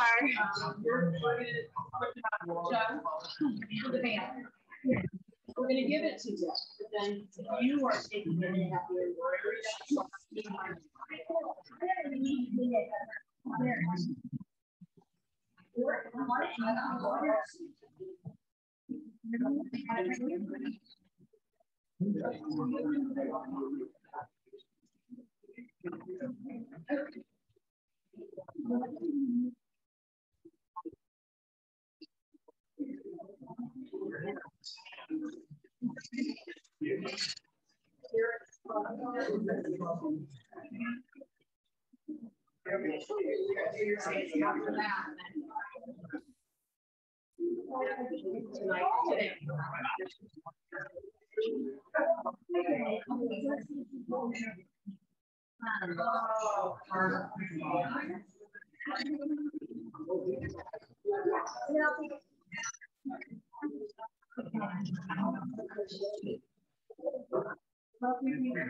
So for they're just double. I see what you're saying. These two spots right here can fall up here. So that one and this one, you can click it again. Gotcha. So click it and then click it again for these two. So it goes to this one. And then we'll end on that one. Okay. If I mess up at all, just that's just Kiwanis. No, these two. That just Kids needs Kiwanis. yeah. You're gonna see kids needs, and you have to click it again for the corner. I get it. Okay. I see what you're saying. Okay. They should be back in.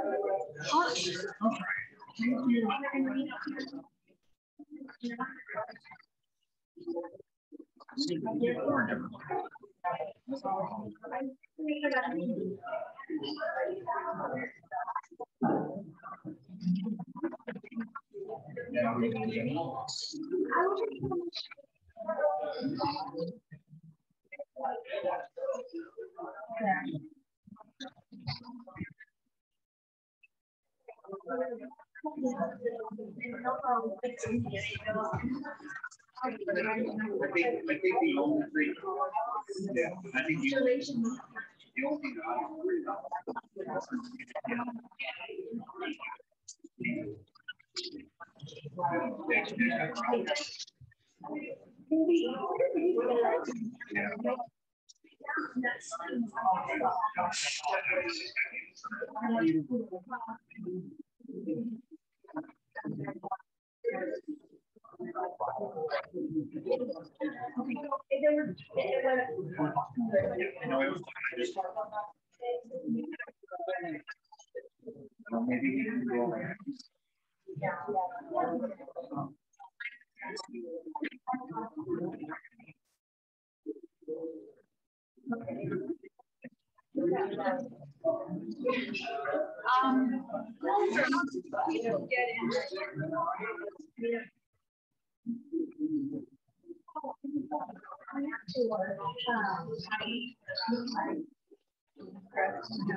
No, with the mask now. These ones you can tell. Thank you so much.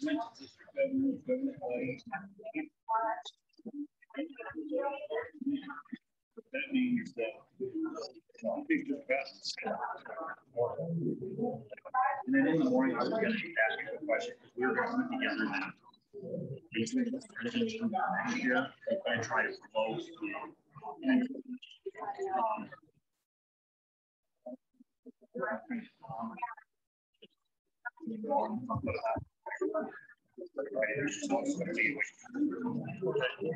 Did you just get this email? When did it come in? I just looked at it this morning. Basically, it's the virtual CLA schedule. I thought it was going to be next week, but it's the following. Golden People. 149. Which would have been the 6th.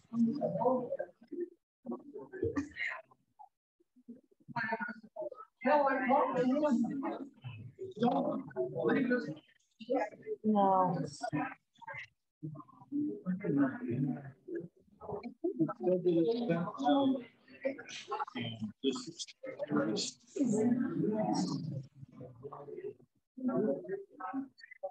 Unless the only other thing is unless I filed it under wow.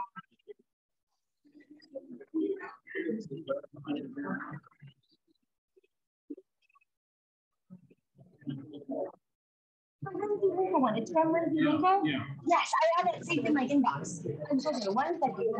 Yeah, it's right here. I just wasn't recognizing it. I apologize.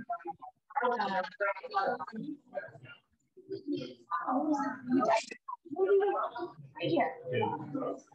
That's scheduled. People have been asking me all day and yesterday and because they didn't know.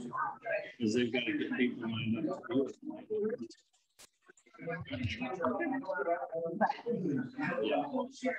Anyway,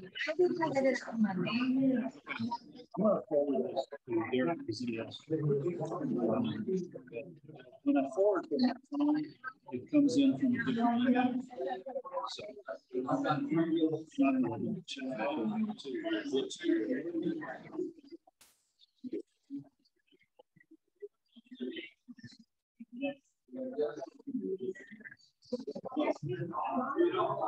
see, it's not going to come. You got to put it that's an already.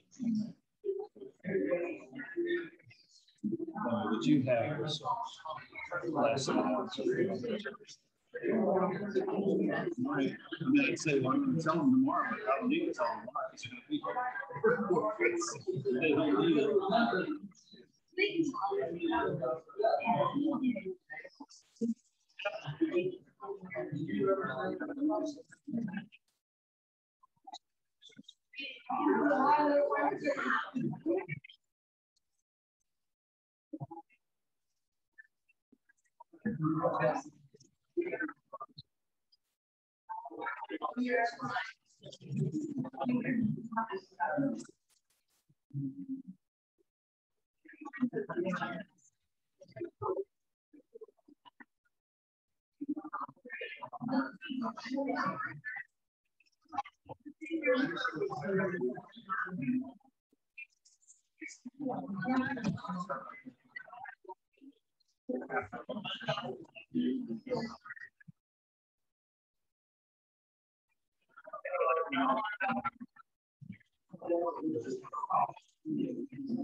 You ready?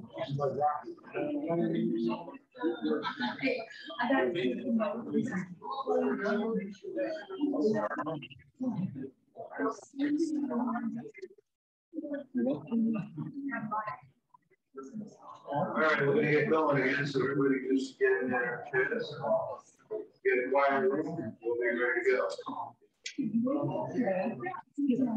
So at this time, I'd like to introduce people to you. Thank you for the quiet, I appreciate it. Chuck Fletcher, our international trustee. Yeah, I'm a good session because I'm the sergeant. I'm charged as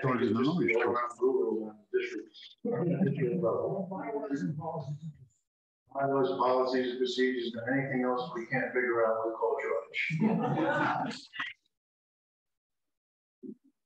Well, we have a very good one. As you guys have seen in your packet, there's going to be a report on new member dues prorated, and it's going to be prorated. So Chuck will give you the whys and the wherefores, and George is here to answer any questions. But there will be something we vote on at the House of Delegates. I don't know why they give me the hardest job. We'll get through it, and I promise you it's very simple. Sometimes we always want to make things a lot harder than they are. So I want you to think of one thing, okay? Make sure everybody's looking at me, Jim. That's it. I want to see you. We're only going to talk about new members. For old members, nothing has changed.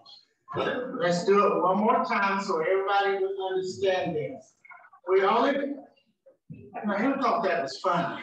My favorite fan is causing trouble. But anyway, we're only going to talk about new members only. And this started back in 2019. And international trustees thought it's better to make it simple because there were so many accounts out there. I think about 600, I believe, accounts out there. Is that right? I heard between 800. Well, you want to be more. That's okay. You want to say between 600 and 900. That's too many, folks. So we want to make it very simple. And again, when we talk about this, we're only talking about the new members. Remember, you all voted, I believe, y'all correct me if I'm wrong, but you all voted back in 2016 to eliminate the new member dues. So because Kiwanis International in 2019 has said that everybody that comes into the club will pay the same amount, and then it would be prorated each month. So it's very simple. I can do a little math. Everybody do a little math, because I told those key clovers, the two kids that sat beside me said they was going to go in math. That's one of my worst subjects, you know, it's math. But I told them they need to go in history, it'd be much better. So anyway, let me just share a couple of things with you before I begin. First of all, as I share, you're going to have this little sheet. It's got two, what would you call that? So, yeah, table. Table, that's right. Yeah, that's good. The beer drinker back there is causing trouble. But anyway, so you're going to have this. And all that means is that you can cut this in half when you get the information to your new members, all right? And the second thing is, I just want to mention that I think it's a real easy way to collect dues because you have two choices. Either you're an international, send the money directly to international, just the international dues and the new member dues, you would send up to international. If you decided not to do that, and I think personally, this is my personal opinion, it would cost you more money. So I would say that you probably look at what's being transformed here on paper, and it's very simple for new members. Remember that the dues have always been $52, and then we add the insurance, and I think there was one other thing that added insurance and magazine. Yes, you all paying attention, that's good. So those are the two things that's been in. The dues have never changed, they've always been the same. The only thing that we're doing is prorating the new members. Now, in my opinion, I think that helps. The reason why I think that when we talk about fees is that Kiwanis International does provide you a lot of materials. Now you can choose to take the materials and read the materials, or you can choose to throw it in the trash can. My suggestion is you need to take the material and use it so we can be better educators in what we need to do with our organization. So basically that's it, all right? New members only. That's all you need to work. And on that sheet, it also tells you that if you got extra dues, then you know the amount to put in there. Now, George, would you like to add anything to this? I think you covered it pretty well. Okay, let's take questions and see what we can do. The point I want to make is on this question. Okay? But anyway, I'm going to first. Yes. If a person comes in, let's say, November, does he get charged for November or does it start in December? You know, you asked a very good question. The question was, if a person comes in November, does he get charged for November or December? It would be November. Okay, so whatever the cost this year as November, that's what he will be or she will be charged. Good question. Others. Yes. Let me tell you something else. I've worked with people that, I know I read this a lot. So I want to tell people that because I can read what some of you are saying. So don't say anything bad because you won't be my friend. Yes, ma'am. If you have a people that's joined your club, let's say a year ago, they have 2 years of free use at one point based on what month they came in. So do we start them as a new member when that month comes, or start them at the beginning? When did they join? What give me an example? January. This year. A year ago. A year ago, so they got 1 more year left. Right. Okay, so they will be charged for the magazine, and they be charged for the insurance. That's it. That's it. Now, let me tell you something else. We got secretaries, and once you put a new member in, that automatically gives you a what's the word I want to use? Cost invoice. Thank you. It gives you an invoice. As soon as you add a new member in, it gives you invoice. Folks, just let the secretary go to that invoice and put it up to make sure it's the right price. Simple as that. And the 51st secretaries do that. Sometimes the finance people can do it as well. But good question. I remind you all, that's a good point. Key clubbers, CKI folks, they get 2 years of membership without cost. They just pay the insurance and the due. I'm sorry, insurance and the magazine for a reason. George, you look like you're nervous. You have one head. I'm trying to help you over here, George. Any other questions? Yes, ma'am. We have a lot of married couples in our group, and how do we get it so that they only get one magazine? Well, you know, I'm going to be on the board. This is going on my 2nd year. My suggestion is that you call, what's his name, from the board and ask them how they do that. You can declare them as spouse, and you get one magazine. Okay. Now, do you see this? Would you stand up, sir? Look at him.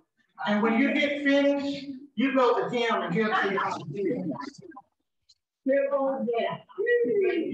We've got that taken care of. You want to say bossy on his knee?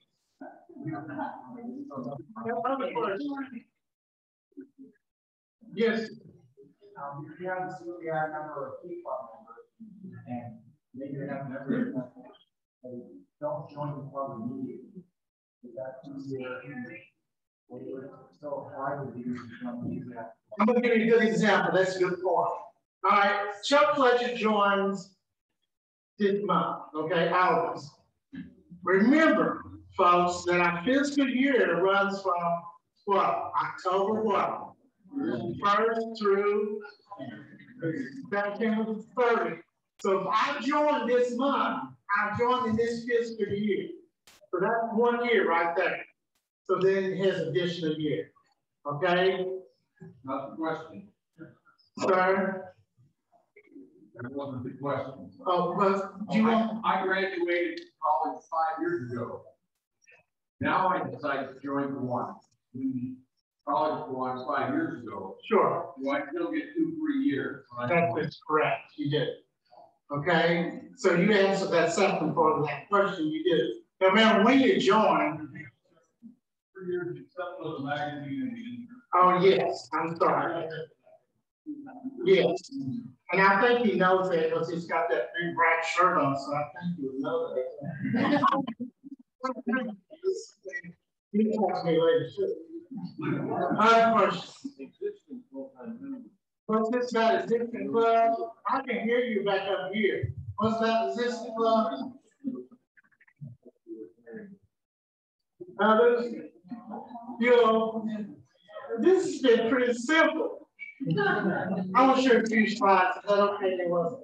Unless you got other questions. Are you okay with that, George? Yeah. Well, I kept calling his name. If you call 3 or 4 or 5 more times, then that's what I said. If you give a former governor a microphone, you more take a couple of minutes to tell the history of how we got to where we are. In fact, quite a number of years ago, we did charge a new member fee for the Rocky Mountain District. The most recent information I had said it was like $4.50. And just to be clear, that was all wiped out in August 2016. In 2016, we amended our bylaws and completely removed Article 10, Section 2 on revenue that had anything to do with a new member fee for the district. So we wiped it out. What was the rationale for that?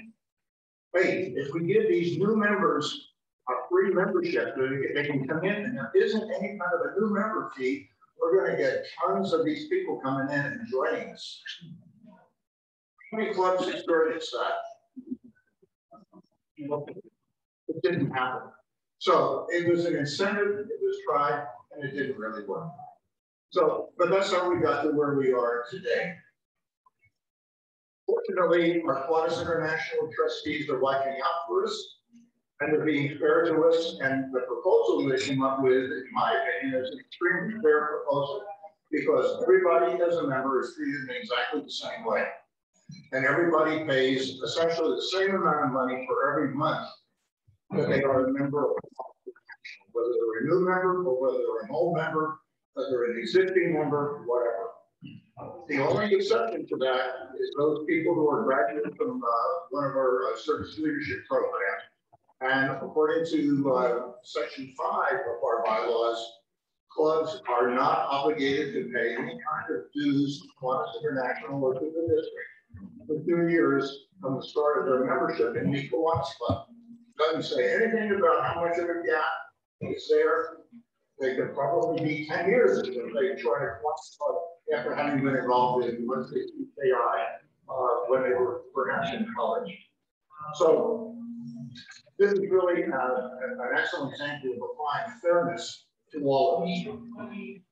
The decision essentially boils down to a question of, do we want to go along with this, which is a pretty fair proposal, and make that change in our bylaws? Or do we establish an additional fee for every one of the members in the Rocky Mountain District? What's that about? International currently collects all of our dues. They invoice our clubs, they keep track of all of the membership, and they pass the appropriate amount of money along to the Rocky Mountain District. And that doesn't cost us within this district anything other than our dues that we pay to Quantas International. If this is not changed, it's not made, it puts us in a completely different situation than dealing with Quantas International, where Quantas International will not do the billing for us, will not do the invoicing, will not do the caring for membership lists. And we have to set up our own procedure for doing it. We probably either have to hire a business to do it or hire people to do it. And it's going to cost everybody much money. And so the decision is, do I want to spend extra money so that the district can go along with not having prorated new member fees who dues in the first year of membership, or do we go along with this really fair proposal to everybody? Does that make sense? Yes. Okay. Make sense? So hopefully it makes sense to you all. I'll move to this that we did meet earlier. I think it was last month. I met with several of the folks from here to talk about the new structure. So we have already been meeting on it. So I'm aware of what's going on as well. I want to show you a little slides before we go. Just kind of remind you the reason why that I want to share this with you to just let them know what we're all about. And first of all, some of you all might have seen this before, but one thing we know is this is our members. So when we talk about the new members coming in, we want to inspire. That's the reason why I think it's a good way to bring new members into our clubs, because we want to inspire, we want to be intentional clubs and what we're doing. We're going to do some great jobs. So we believe that we're going to make a difference this year. The life of that is this community collaboration and just selling our investment to our communities that we live in. We're going to tell more stories because the speaker before, we mentioned many times, if we don't tell, the reason why we have low numbers is we're not telling a story. So if we're going to invest in our communities and invest in what we're doing, we got to tell a story. We got to sell a product, you know? So we're going to have fun. You all do. I've heard it so many times, and Bert, you know, he's told me this so many times. Y'all know who brought this on. That's what I call it. But we're going to have fun. I'm going to look for some great things. I know that you all was a plus in 18, 19, is that wrong? And so we could be in a plus this year, but we're going to move forward, and we're going to stretch out our arms and do great things. Next. So kids need Kiwanis. And if we're going to brand that name, bring new members in, and you all know the numbers because we didn't mention the numbers. For every Kiwanis we bring in, they touch us on anything, kids. If you don't know that by now, and you fail that test, you're in trouble. Okay, right? Yes. So kids need Kiwanis. That's what we're all about. Service, service, service, and come together. Next.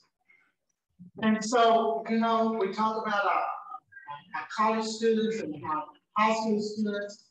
We're going to invest in them. I heard a story today. A young man sat beside me, and he said to me this morning, he said, you know, I like to go to the convention in DC, but here's my choice. I'm a senior. I've got to decide whether I can afford to go, or do I go with put my money to work being a senior. He wanted to go so bad, but you know, kids have so much choices, and that's why I say that we need to invest in our young people, leadership and service. And I think they're the ones that will help change the world. I like what your president, international president-elect said. Folks, we got to start with young people. That's one thing about, and I'm not talking about, I don't think to be great anybody's religion, but one thing about the Catholic Church, they start young teaching kids. And we need to start young. And I think he has a really good point, is that we need to start in the elementary with K kids all over the world. Oh, well, I got an amen back there. All over the world. And so we're going to do that. We're going to make a difference in this world, in this country, and around the world. Thank you. Thank you so much. We're going to tax it for sure. Next. Folks, that's what it's all about. We are going to make a difference because we're going to bring members in.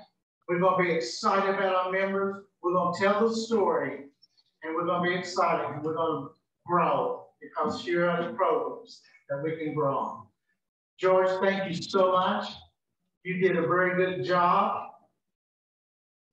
You're welcome. Thank you.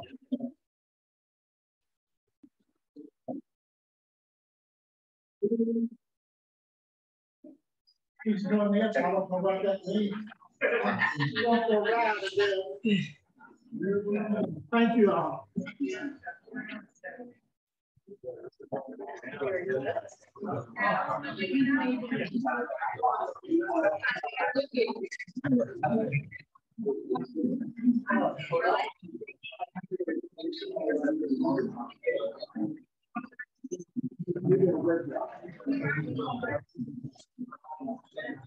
All right, everybody, so that was the end of this session.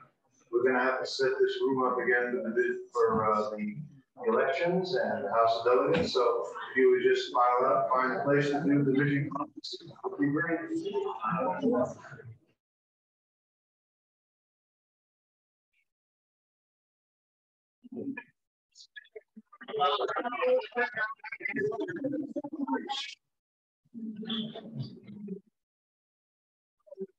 Hey, all right, here's your script. Just give it back here. Okay? Just give that one more. You have to go here. One.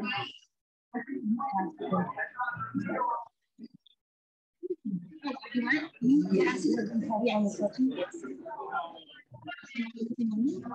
Nope, there it is. you got. So it's towards the end. You're on page 9. So when you, I will hand this to you. Yes, please. I'm trying to give you the eye.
Yeah, what I was gonna ask you is that woman to the daughter.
Wow, it got quiet. I didn't have to stay quiet in the room. I like it.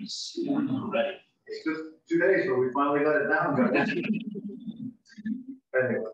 I now call to order the session of the House of Delegates for the 101st Rocky Mountain District Convention.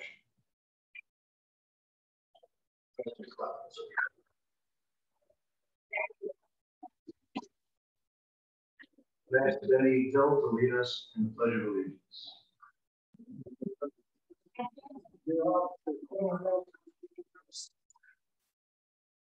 I pledge pledge allegiance to the flag of the United States of America, for which stands one nation under God, indivisible, with liberty and justice for all. Now, as Phil back from the Kiwanis Club of Castle Rock to do our invocation.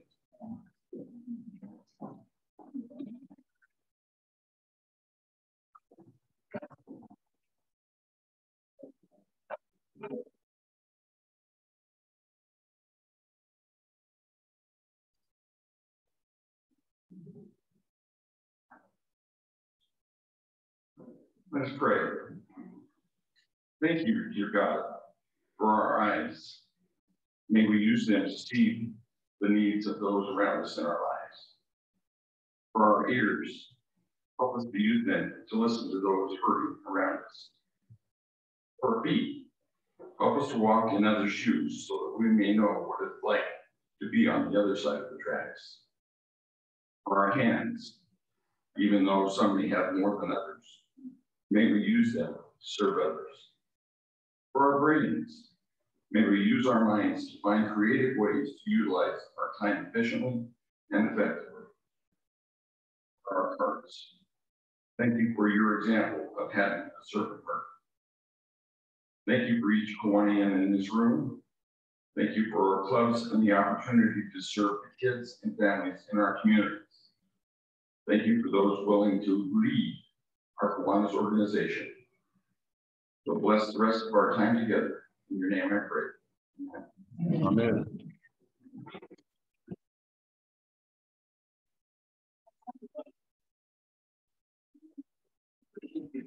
We have with us today Chuck Fletcher, Kiwanis International Trustee.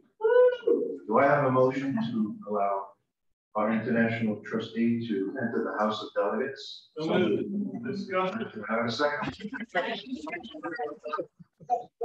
But we don't count very well.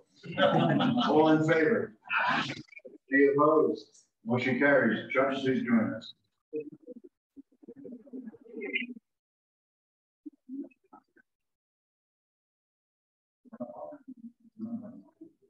Today, George Kinzel will serve as the parliamentarian.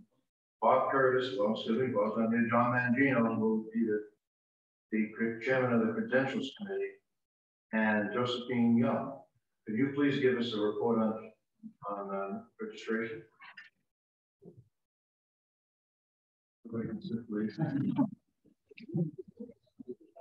There are 123 registered Kiwanians, 17 guests, and 16 key club members present this weekend.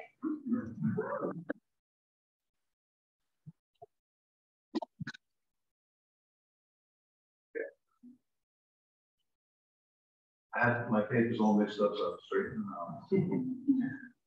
Okay. There are, let's see, John, can you give us a report on delegates?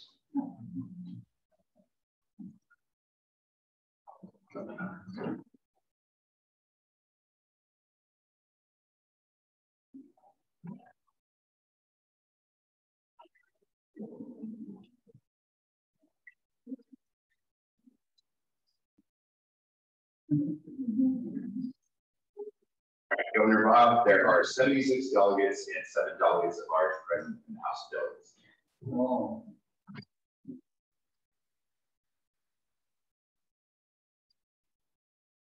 All of us who will be making nominations, second speeches, if you haven't done so already, will you please move to the front aisle here, the reserved seat area. Recommended rules for nominating and second speeches. Nominating speeches, 3 minutes, and seconding speeches, 1 minute. Nominations are now open for the office Governor of the Rocky Mountain District for 21-22. The chair recognizes Chris Scudo from the Castle Rock Impact Ed to Hours Club for the purpose of nominating Robert Street.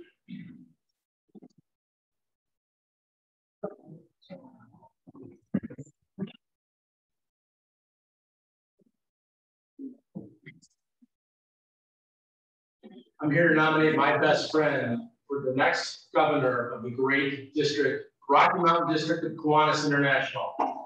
Many of you know Robin is an outstanding Kiwanian, winner of many, many awards, Rod Allen Bush, two-time distinguished governor. I could go on. I know her as my best friend, and let me tell you a little bit about her. She has served in every imaginable role in our clubs.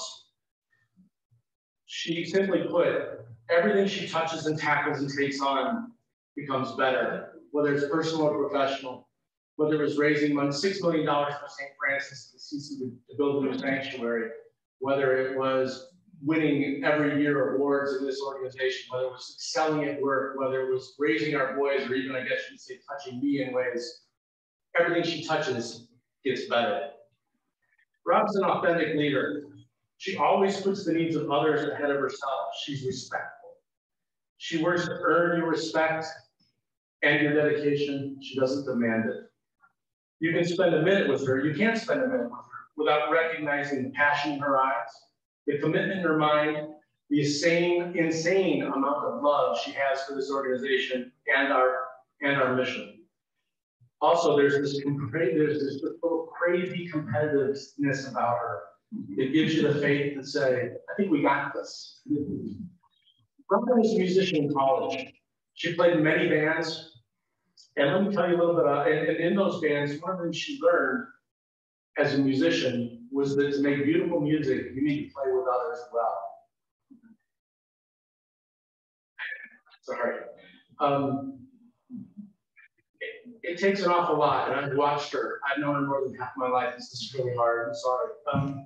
As a musician, she learned that critical life and leadership skill of how to play music with others, how to be a good member of a band, a good member of a team, and then eventually make beautiful music. She went on to become a conductor. She learned that as a conductor, she needs to meet people at their level, get their skills, understand what their capabilities are, and bring them together to make music. I don't know about you, but I've heard tubas play by themselves. I've heard bass clarinets play by themselves, and no offense, by yourself, you ain't a band. She brought people of all different skill levels together to make music. And she did this by understanding their unique abilities and the abilities of the group as a large. And what is amazing to me is this is the perfect metaphor for what she's about to do for us in the district. Because after all, aren't we individuals? We're clubs, we're divisions, and we're a district. She will meet us as individuals, as clubs, and bring us together as a district, blending our unique skills, abilities, passions, and desires in order to generate the best outcomes for our community and the kids of our communities. Robin will do her thing, trust me. She will work her magic, and in the end, we'll go, we got this. That is why I stand before you today to nominate my best friend, Robin Serto, for governor of the great Rocky Mountain District of Kiwanis International.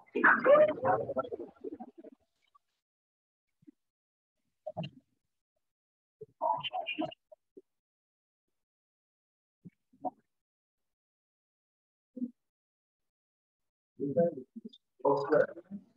Second in the nomination for Robin Serto is Tim Shepard from the Kiwanis Club of Cheyenne.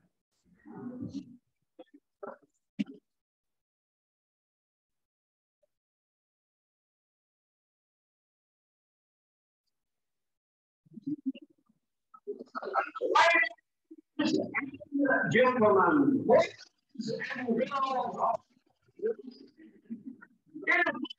an honor, privilege, to stand before you today to second the nomination for governor of the great Rocky Mountain District. Jesus.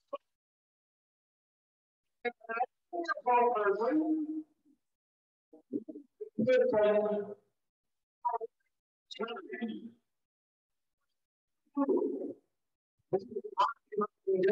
Kiwanis.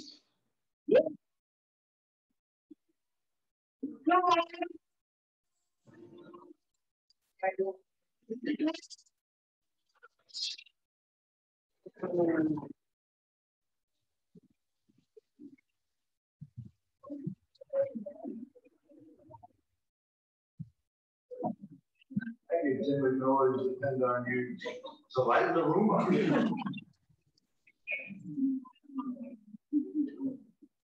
We're going to get started. It's been moved and seconded to elect Robin Scudo from Castle Rock, Wanasco, as governor of the Rocky Mountain District 2021-2022. As provided by our district bylaws, the sole candidate for governor shall be the governor-elect. I now ask for a resounding voice vote of confidence from our delegate body in favor of electing Robin Scudo as our governor for 2021-2022. All in favor say aye. Aye.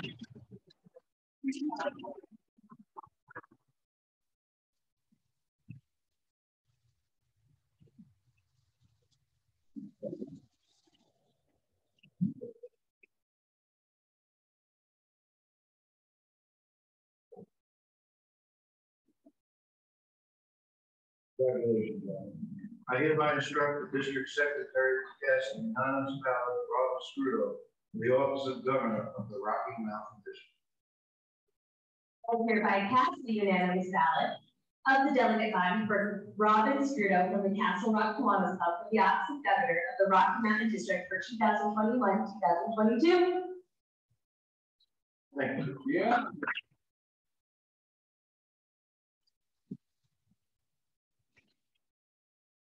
Nominations are now open for the office of governor-elect for the Rocky Mountain District. The chair recognizes Bert West from UTAS Woodland Park for the purpose of nominating Dawn Ignatius from the Kiwanis Club of Woodland Park. We couldn't figure out who should do the nominating, who should do the second. We're going to do it together. We even wrote speeches. Hang on. You got your speech? You have speech with all our qualifications right here.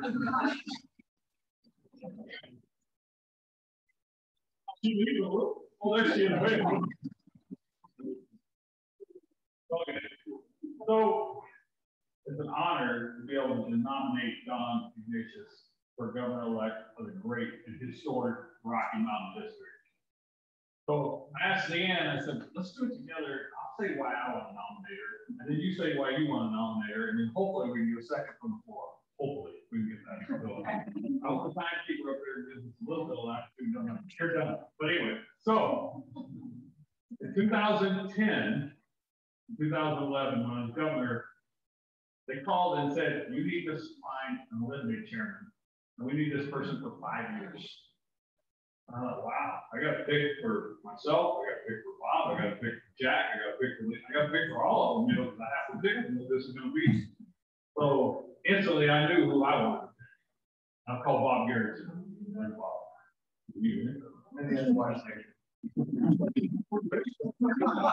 Anyway, and I called Bob and I said, Bob, we need to pick an eliminate chairman. And they got to do it for 5 years.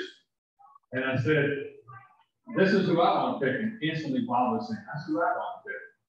And we picked Dawn Ignatius to run the Eliminate campaign for the Rocky Mountain District. We lied through our teeth and told her all these things. But she still did the job and did the job masterfully, where our district wound up supporting the Eliminate project and fulfilling all of our goals as an Eliminate team. And very few districts were able to do that. But Dawn kept after us, and she kept bringing that positive energy and that positive outlook on what we were accomplishing around the world. And that is why I want to nominate Dawn Ignatius to be the governor-elect of the Rocky Mountain District. Why do you want to do that? Do you need a bigger piece of paper? Yes, I can see that. Yeah. Well, we have been fortunate enough to be a guest at the Ignatius home, and Les and I have had that adventure with them and that enjoyment with them on several different occasions.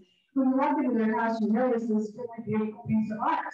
And I talked to Dawn about it a lot, and Dawn said, those are the values that they live by. And so I really wanted to share with you what that piece of art says, because I think this tells you a lot about Dawn Ignatius. And this is what it says. It reads, be kind, work hard, stay humble, smile often, keep honest, stay loyal, travel wherever possible, never stop learning, and love. Well, you know, I've known Dawn for a lot of years. I did work with her in the Eliminate campaign, and she works tirelessly for Kiwanis. She promotes the mission of Kiwanis. Dawn is all about service. And I mean, I think that is what Kiwanis is really about, is service. We talk about membership a lot, but without service, we really aren't anything. And so I've always been really proud to work beside her to Eliminate. I also joined the E-Club, and I saw her enthusiasm, her passion for all these different service projects. She's constantly coming up and generating new ideas, and she makes sure that every one of those ideas is perfection. And she does that with a smile. She's always gracious to everybody she meets. She's humble. The values I read you really do describe Dawn Ignatius. And as I've gotten to know her better and better over the years, I admire and respect her more and more. And I can just tell you that she's going to be a great governor. She loves each and every one of you. She has a heart for Kiwanis. And I would like to second, or I guess we have to get a second from the floor. I think I did a better job for that.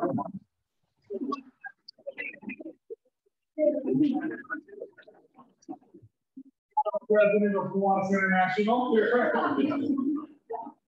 So we nominate Dr. Ignatius. Is there a second? Yeah.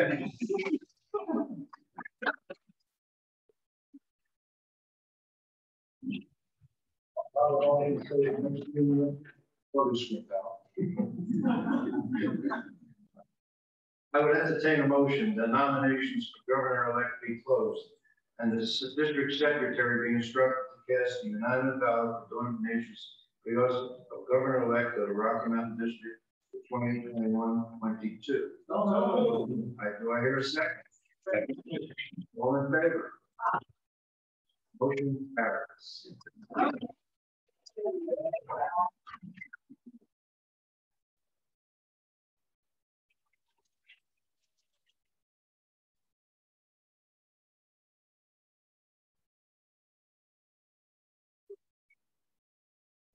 Please join us.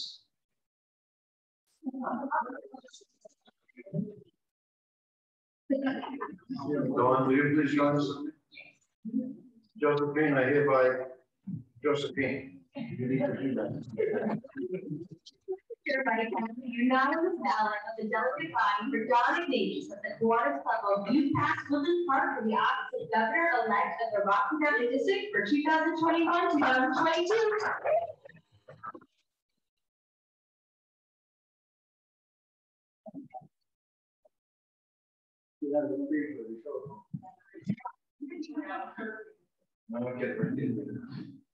Okay, we do have one proposed amendment before the House of Delegates this year.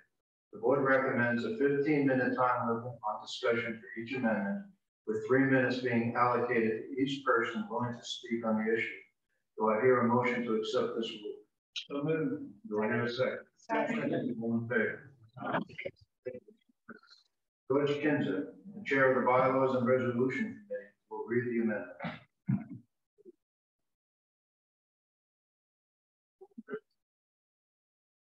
I also may take some liberties with script. That's all right. You will all, as delegates, receive a piece of paper which includes amendment to district bylaws. This is number 1. Specifically, it is amending Article 1, Revenue, Section 2. I will state at this point that the current bylaws, as adopted on August the 6th, I believe, 2016, say this section is blank. We have removed Section 2 at that point. So we are now putting in Section 2 to say prorated district dues shall be charged for each new member of a club when the same prorated schedule used by Kiwanis International. Prorated district dues are waived for any member who is a former member of a Kiwanis International Service Leadership Program. And as a chairman of the committee, I move the adoption of this modification to our bylaws. Second. Move and second. So I guess at this point, we have some discussion. And I would like to begin by simply giving the history very briefly once again, as I did earlier. Prior to 2016, we had a new member act fee of about $4.50. It was removed in 2016 with the well-intentioned purpose that it would encourage new members to join our clubs. Fortunately, we have obtained a number of new members, but it did not have the impact that it was supposed to have, or that we thought that it would have. So it has had very little effect. Meanwhile, Kiwanis International is charging a $50 new member fee. And with this change on October the 1st, if this is approved at the same time, simply because of the actions of Kiwanis International, that $50 new member fee from Kiwanis International will go away. And they will have a prorated membership fee based upon the number of months left in the year when a new member joins a Kiwanis club. Let me emphasize that this in no way has an impact on any existing members. It only will apply to any new members coming into a Kiwanis club. Essentially, what happens is Kiwanis International, through its data processing, financing, and other functions, invoices of various clubs, all the clubs, and keeps track of membership. Tells you how much you need to spend. You send the money to them. They find how much gets distributed to the Rocky Mountain District, and it comes here, and everybody's happy. If we do not make this change, Kiwanis International will no longer be able to collect any of our dues. And we will have to have membership dues collected by this district by some other function, in which case the cost to this district and to every one of our existing members will be increased substantially for that accounting process. So we feel that this is really a choice between either agreeing to something which provides fairness for all members, because every member, whether they do or not, essentially makes the same contributions on a month-to-month basis as every other member. So we achieve fairness through this, and we also achieve efficiency of operation. Kiwanis International has somewhere in the vicinity of between 600 and 900 different schemes that have been set up for the various clubs around the world to collect dues, and it just became impossible for them to continue doing things in that way. And the consultants that were brought in to take a look at the whole thing said, you really have to reduce the number of special items, and new member dues fees for various clubs are those special items included in those special items. And so they've reduced it to a maximum of 50, and that means that prorated dues for new members for all clubs have to be treated in exactly the same way. So that's the rationale for it. The board has agreed unanimously that this is an appropriate thing for our district to do. And I would turn this back to Governor Bob and see if we have any further discussion on the subject.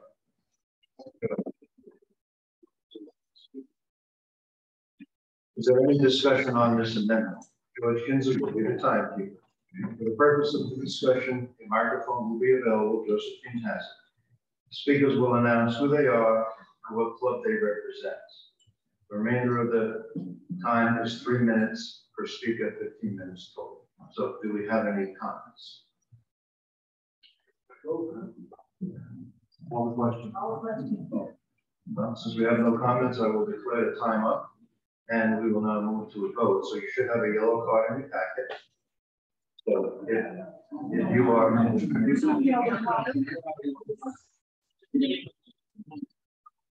I got 74. It's got 74. Okay, we're going to do a show of hands then. Okay, so if you are in favor of this amendment passing, please raise your hand. If you are opposed, please raise your hand. Okay, the motion carries. Way to go. Thank you, George.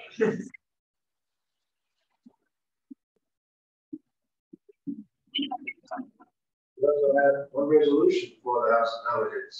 Again, I will ask George Kinzer to come forward and read the resolution.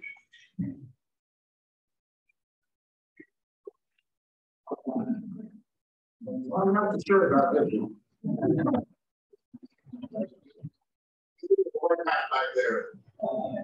You know, I'm trying to get something done.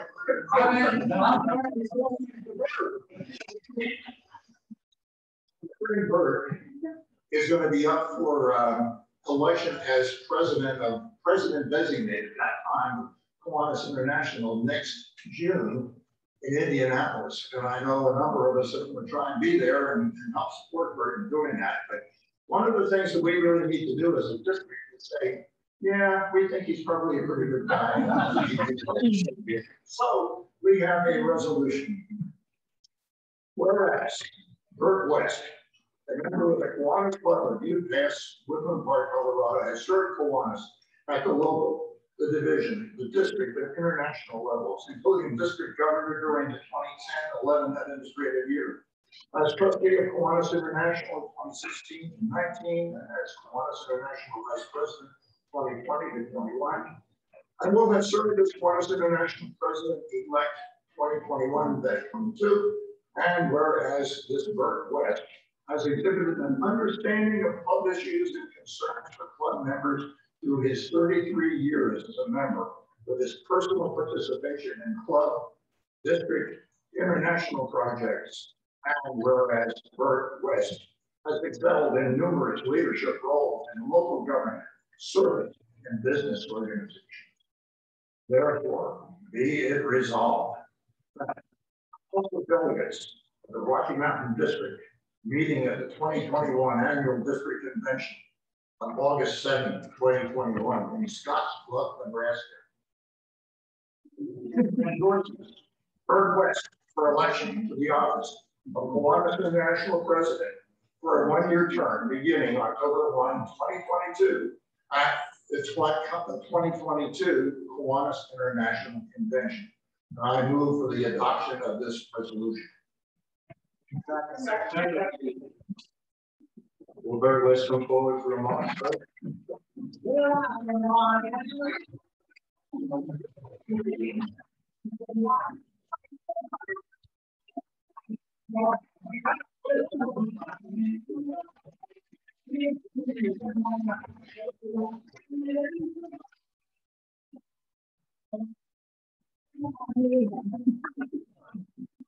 It's more exciting with that than it is with me.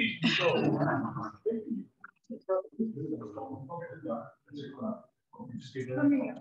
You got to convince us.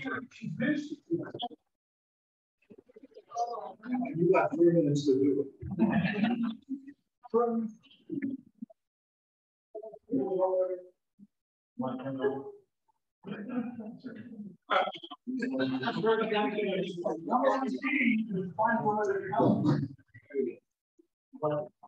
Thank you, sir. So thank you. What an honor to be here. Obviously, with the great Rocky Mountain District, to represent the Rocky Mountain District as Kiwanis International President.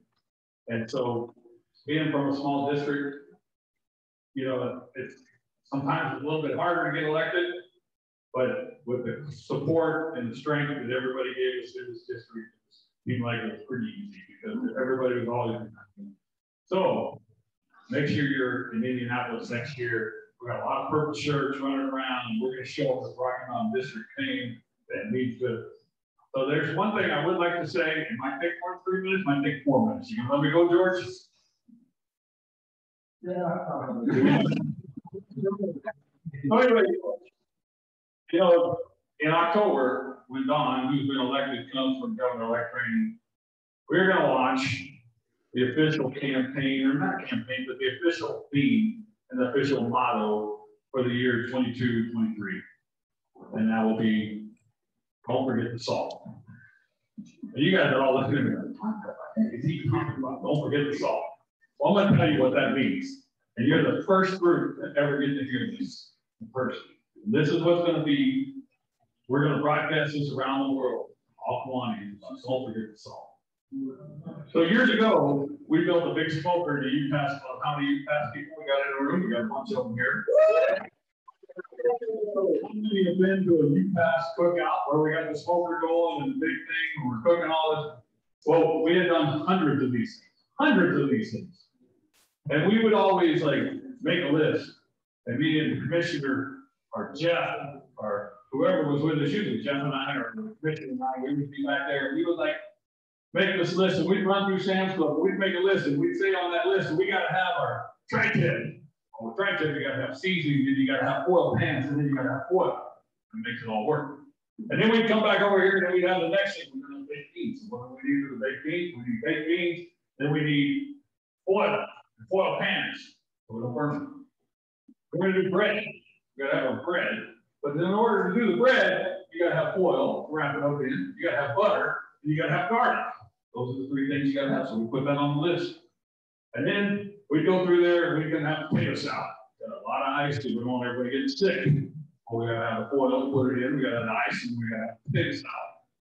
And then we go through there, and we go, okay, now we're going to start this table. We're going to have this table. We're going to set up this table, and we're going to start right here at this end.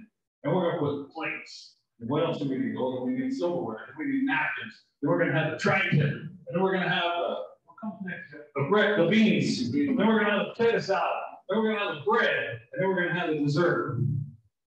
And we would walk ourselves all the way down through there. Oh, wait, we got tri-tip. Don't forget, we got to have some salsa.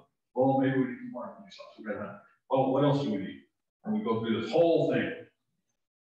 And we go down our whole list, and we go to Sam's Club, and we go through there, and we go everywhere we go, back and forth, back and forth, back and forth. And we know exactly where everything was, and we can get in and out of there in 10 minutes. 10 minutes time. We were in and out. Well, one time, the commissioner, Bob Campbell, he said, Bert, I forgot to go shopping. We got to cook tomorrow night. Uh-oh. Well, come on down to my office, and we'll just run over there real quick. But what does he do? He comes to my office. We get into Sam's Club. We go running through the stores. The Sam's Club. And we got everything. We get it all set up. We go the next night with Carl Anderson. It was raining like crazy. I can never forget this day. We set up this whole thing. We got it all spread out on this table. From beginning to end, we got the bread, we got the plates, we got the silverware, we got the beans, we got the potato salad, we got the bread. We had cookies. They were good cookies too. We even had the cookies. We are soaked to the gills. Raining like crazy. We had it all, and we're like, look at us. We know exactly what we're doing. We don't need no list. We don't need no stake in a list. We know what we're doing. We're sitting there, and we're all standing around, and some guy, gentleman, walks over to us, and he says to me, he says, "You have any salt?" I turned to Bob Campbell, and I said, "The salt." How do you forget the salt? I mean, how do you forget that? Because we didn't make a list. Because we didn't put it together. And even though we've done it 100 times, it's like a convention, just like anything else we do once. Even though we've done it 100 times, we didn't make a list, we didn't follow our plan, and we didn't do everything that we were supposed to do to be successful. And that's what we're going to do once, and that's what we're going to look at. Don't forget the salt. Make sure it's Kiwanian. When we're doing something for our community, that we do everything we need to do. Just because we've done it before doesn't mean we don't have a plan. Just because we've had breakfast with Santa 28 years doesn't mean we don't have to follow the plan. You know, we still have to work our plan. And we still have to do what's best for our communities.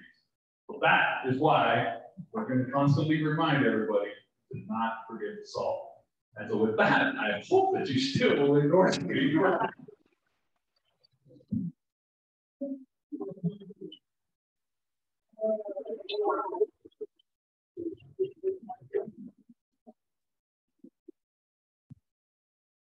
Thank you, brother. I would entertain a motion that the district secretary be instructed to record in the minutes unanimous support for this resolution. Do we hear a motion? Do we hear a second? All in favor? You opposed? Motion carries. Congratulations, Bert. Thank you, do it proud. At this time, I would ask for a motion and a second to open the House of Delegates to the public. Do we have a motion? And we have a second. Second. All in favor? Any opposed? Nobody. So motion carries. So will the Sergeant at Arms please open up the House of Delegates to the public?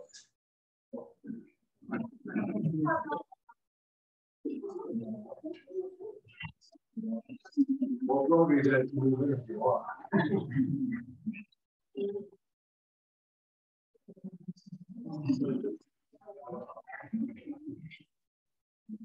And now call Chrissy Olson, president of the Scotts Club Kiwanis.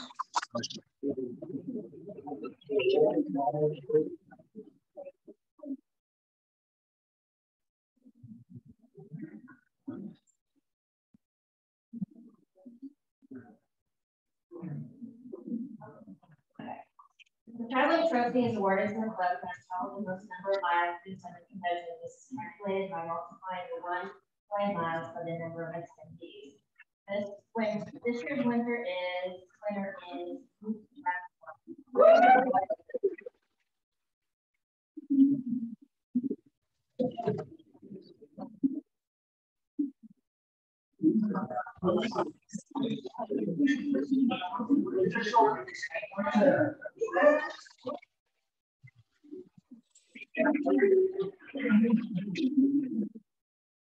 I wish I would have taken all this.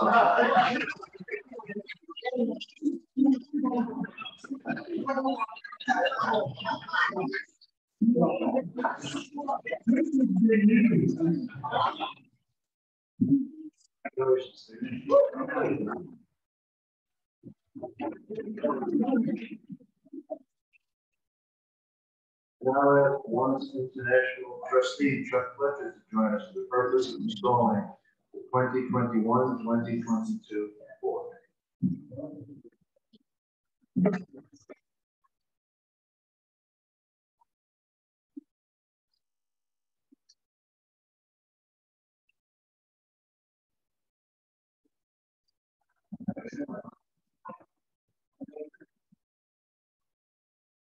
Well, the recognition of folks that are going out, and before we install the new district officers, we'd like to take this time to recognize and thank the district officers who have served in the this past year. As our secretary calls your name, please stand and remain standing until all names are called.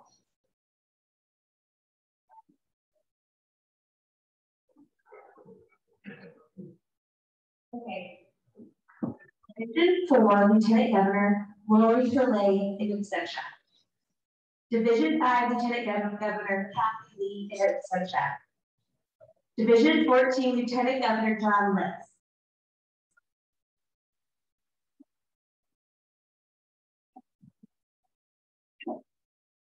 Immediate past Governor Derek Randy.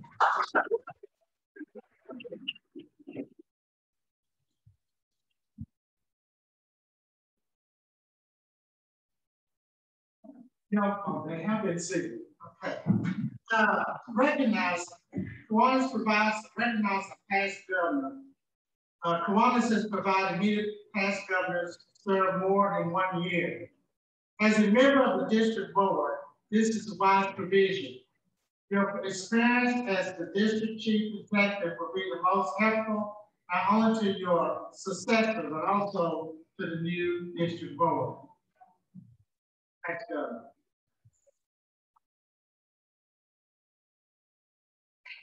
Division 1, Denny Hill.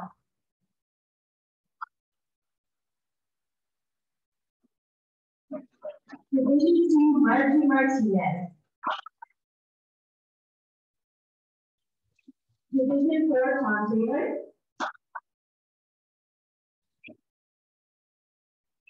Division 5, Mike Lee in absentia.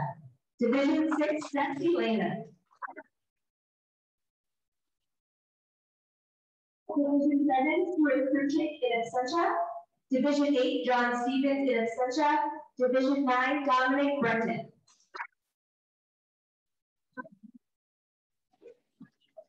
Division 10, Dennis Vanderbaugh. Division 11, Michelle Hopper. Division 12, Cora Valentine.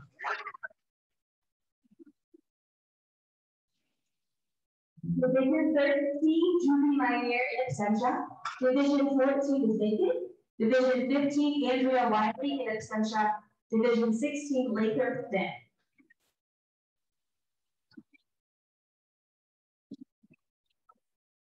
Division 18, Robert Whitson, tuning in, you can hear us on Zoom.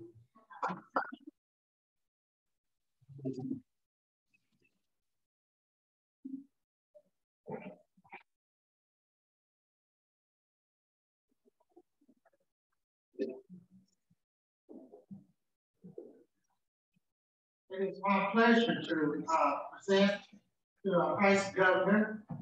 Do we have a pen for our Vice Governor? We got 3 pens for the Vice Governor?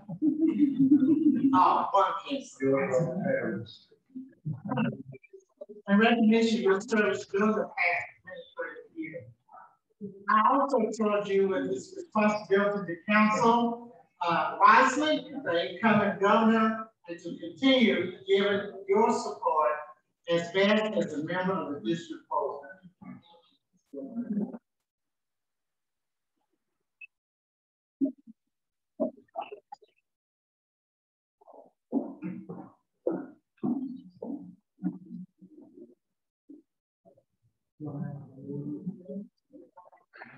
We announced the new lieutenant governor's now.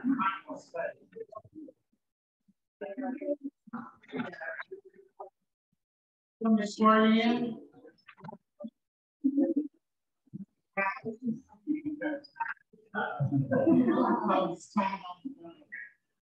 Let me just read this to you, okay? This is all for.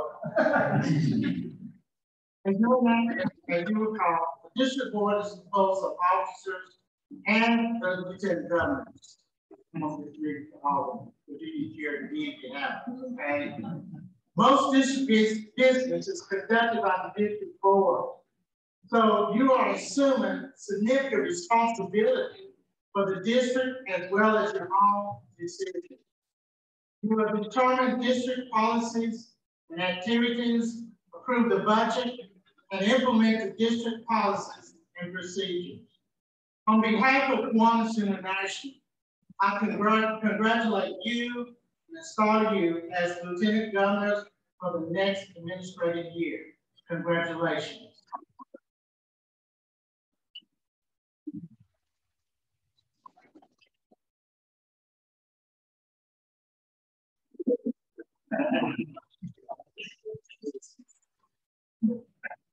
All right, we got a special person who will recognize y'all that know he's done a good job this weekend. It's your secretary, district secretary. So would you mind coming around? I'm right up the stairs.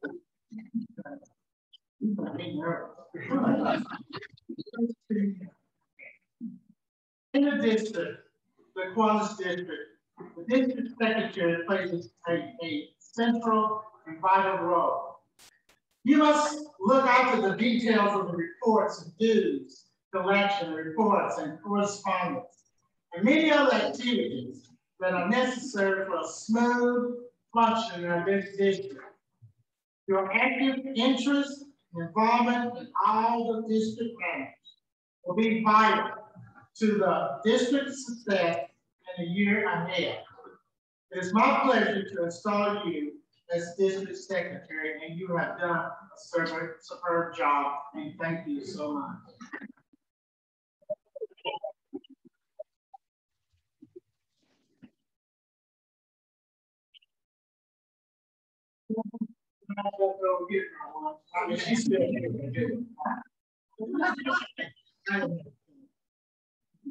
I like to have fun too.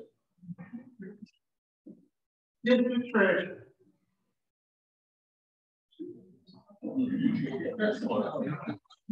Come up and roll if you're here to the district treasurer.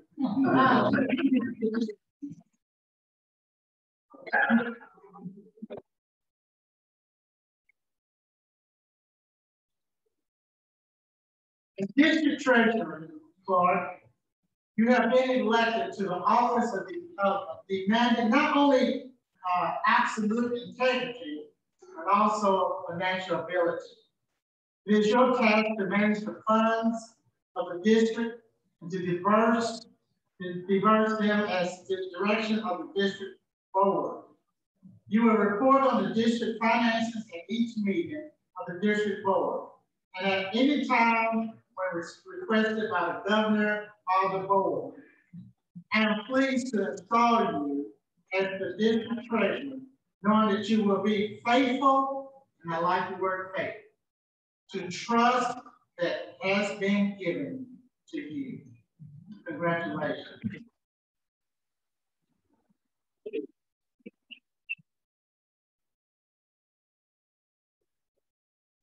Don't go on that nervous.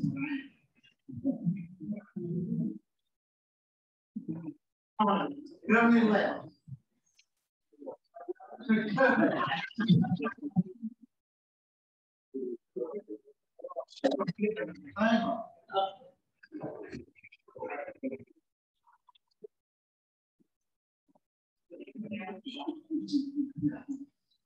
Governor Dcon, as the future leader of this district, you will serve on the district board and prepare for your year of district leadership. Give the board your best counsel and use your time well so that you will be fully prepared and assume the responsibility of governing in another year. Please consider the remarks to be made to the new governor as being addressed to you also. I'm honored and install you as governor-elect of this district, and congratulations.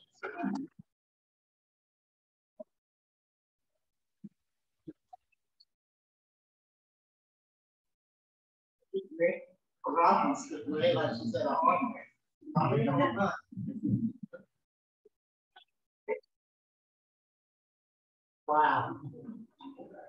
It's a lot to do. Let me just share with you. You have been elected, Robin, to the highest office that can be bestowed upon you by the district. It is an office of great honor, but also an office of great responsibility. To no small degree, the success of the district in the new year will depend upon the leadership that is expected. You are also an officer of Kiwanis International, and therefore, as a leader in our worldwide organization, you are being provided with the materials and training needed to help you to minister this district. You will be making many decisions. Your fellow district officers and committees will also have the ideas to contribute. Do not assume the responsibility of these officers and committees as chairs just on them, but make up to have to make the decisions that's there. But inspire them to do the best that they can be. And I like that word. You want to be the best that you can be. Finally, I urge you to accept as your highest goal the task of making Kiwanis more meaningful to our members and more valuable in its service to each community in the world. I'm proud to install you as governor of this district and a member of the Kiwanis International Council. I sincerely hope that your year as governor will exceed the fondest expectations ever. And I want to say congratulations.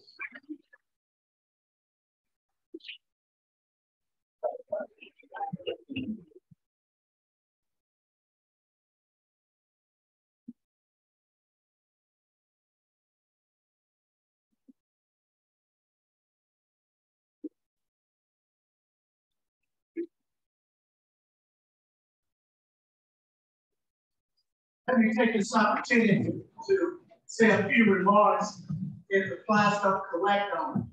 Okay? They'll really have a good time up here. But anyway, I want to challenge this group in a real short way to do it. I had an opportunity last week to challenge our key clubbers. They're excited about what's going to happen. So I know you have a good district, but you're going to have not good, but you're going to be great. And so I want to share some things with you. few weeks ago, well, it's been almost a month ago, I went to my neighbor. She invited me over and she said, "Chuck, come over, I want to cook a big meal for you." I said, "Baby, what are you going to cook?" She said, "You know what, just come over." So I went over and I sat down. Oh my gosh. I mean, it was unbelievable. You think Bert could cook, she was even better, okay? She was really good.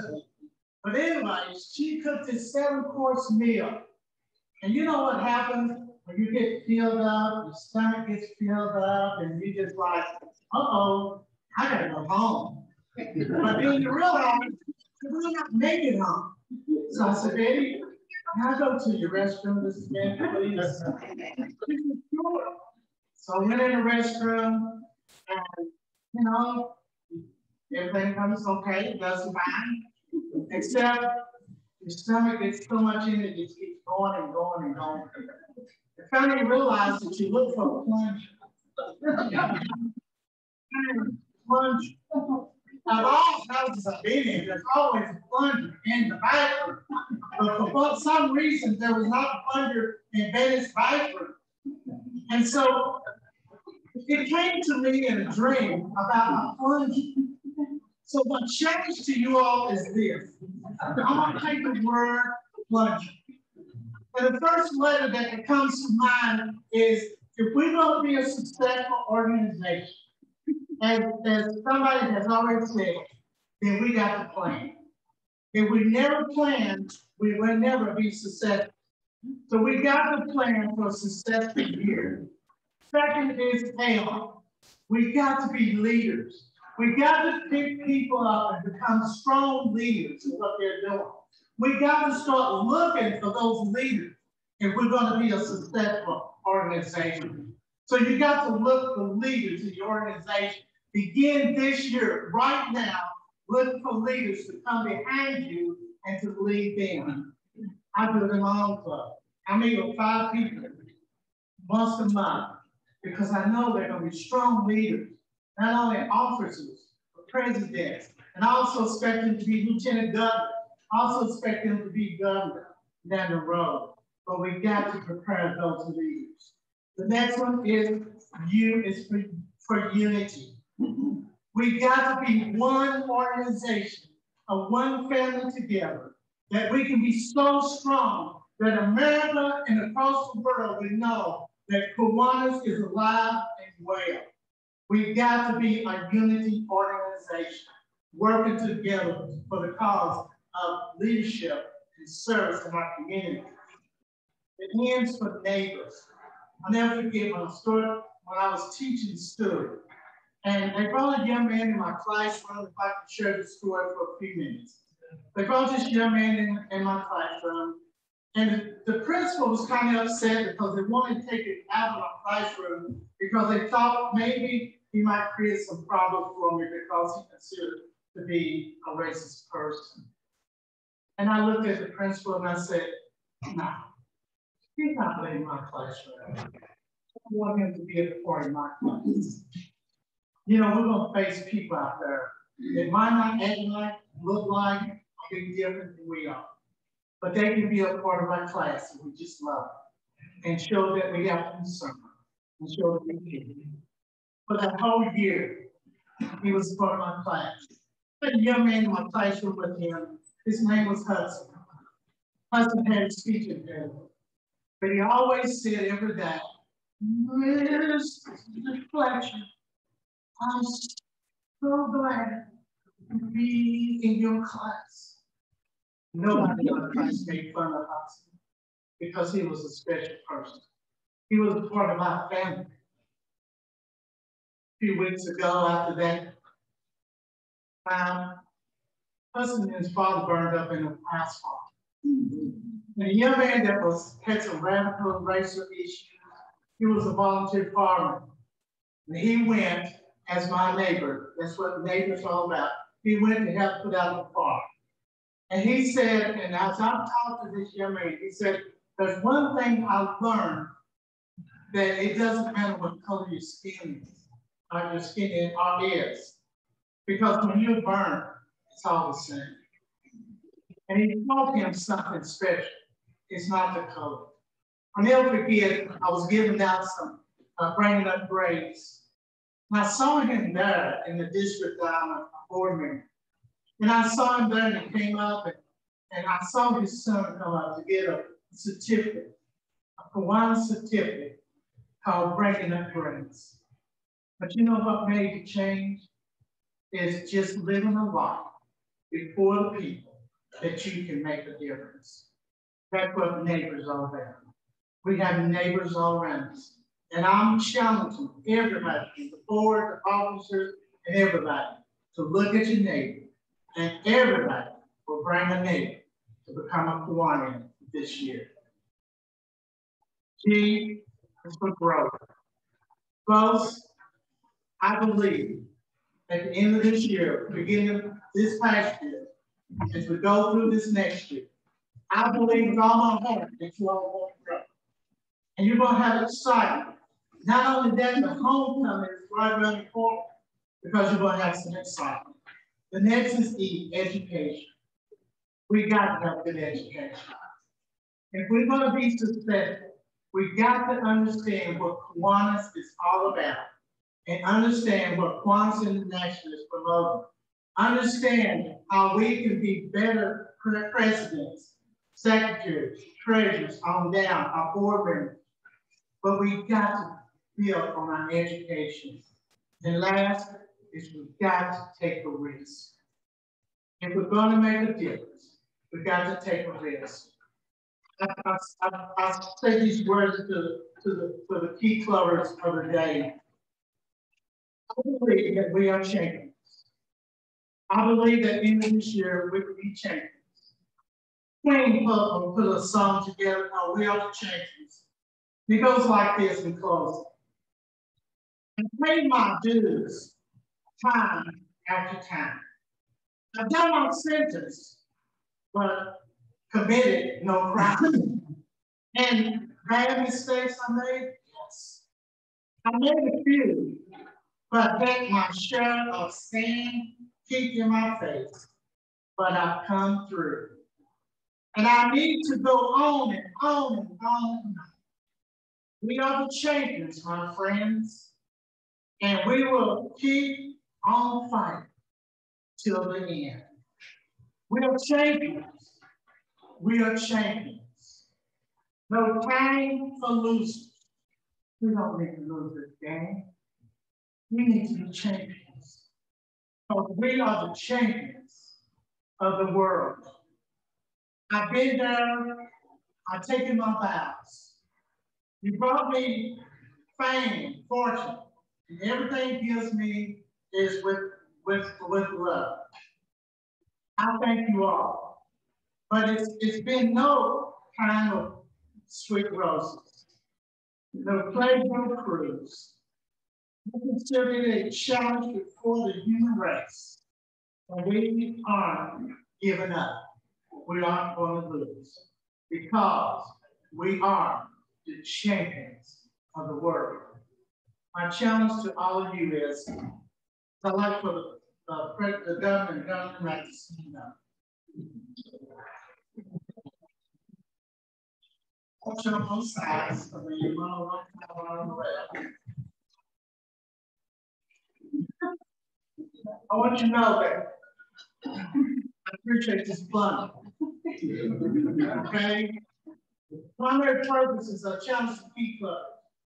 We're going to plunge through this year. But we're going to plunge with everybody agreeing as one team that we're going to plunge and we're going to defeat and we're going to win this game and we're going to be bigger.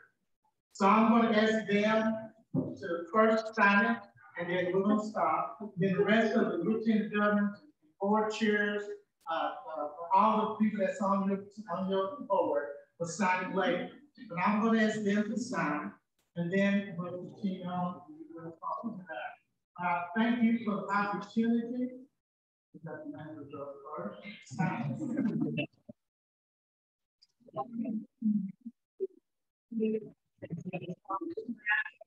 not like jumping in the water. But thank you all very much.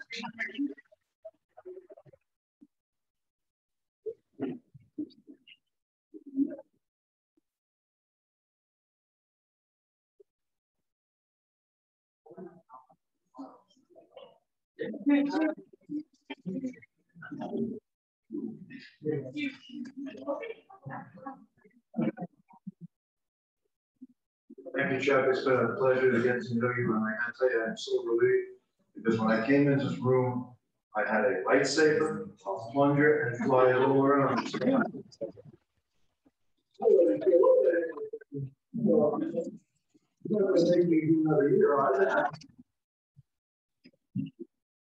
So it was really a pleasure to get to know you. You're the light, and you fit right into this Rocky Mountain district. Yes. We will show you that tonight.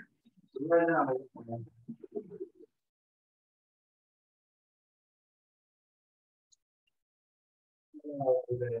Alana Moses, the president of the Greeley Club, and Dick Harding, the president of the Castle Rock Club, to join me and Robin down on the floor there in front of the camera for the best impact.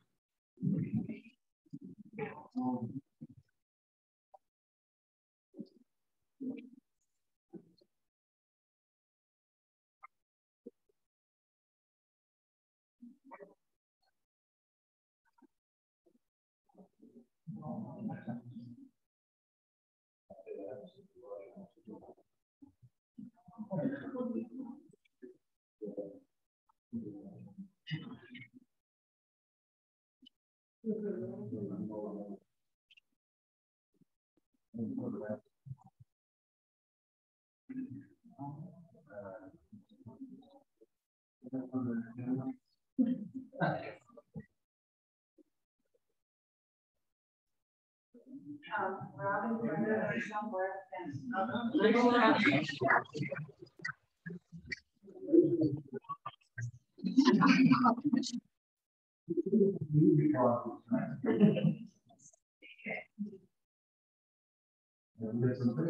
Cheese whiz. Thank you, guys. Robin?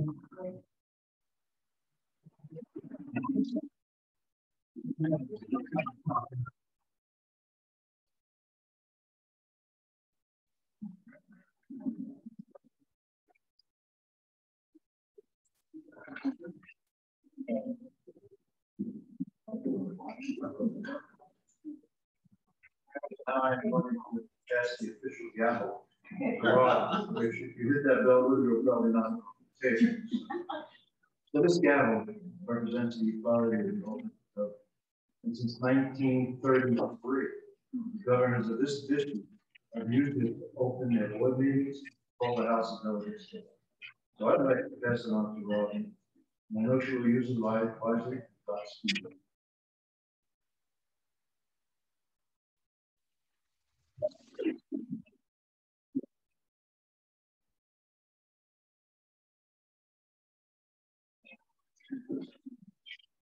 I would be remiss if I didn't start by taking a glance in the rearview mirror at the last 17 months and acknowledge the leadership of some of the finest Hawaiians I know. Governor Abba Turner and past Governor Derek Manley, your calm and steadfast guidance of this district through the past trying times has been nothing short of extraordinary.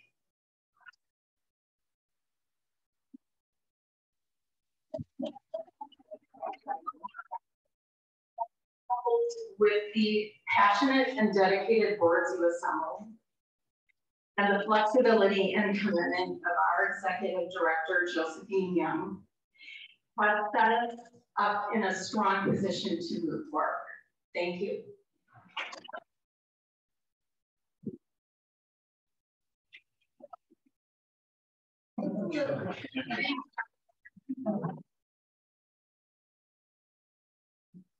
We don't all acknowledge often enough the support that these leaders have from their families and significant others.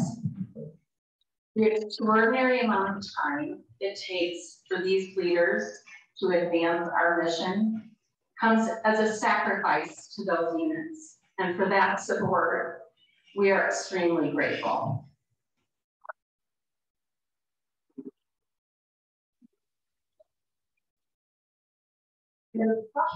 Chris Gerdo, my rock, I'm blessed to have you by my side.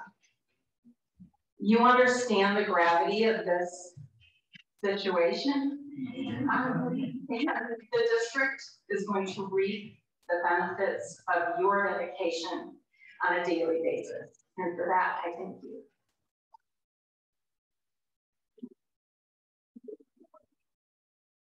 Offer a special shout out to my fellow club members. Your mentorship and passion that you exhibit on a daily basis has elevated my desire to do more.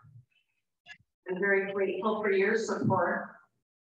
And here we are in this situation. The impact that we've had on the children in our communities has elevated my desire to be more, and therefore I stand before you today. The friendship and bond that we have developed has become one of my greatest treasures. So I stand here today, inspired by our resiliency. I'm fueled by our mission. I'm empathetic to what we as adults have experienced recently. And I'm heartbroken by what our children and our communities have endured. They need us. They need the passion and sense of purpose that we can provide. They need the meaningful service that we can give to these communities. This isn't the beginning of my year. This is the continuation of generations of service to our children and communities. I just happen to be the prettiest face to hold this position in a couple of years. Now,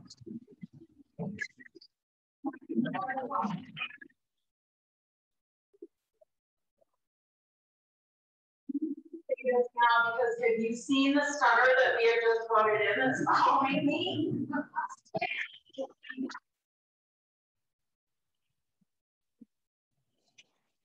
So I invite you to join me in checking in and showing up.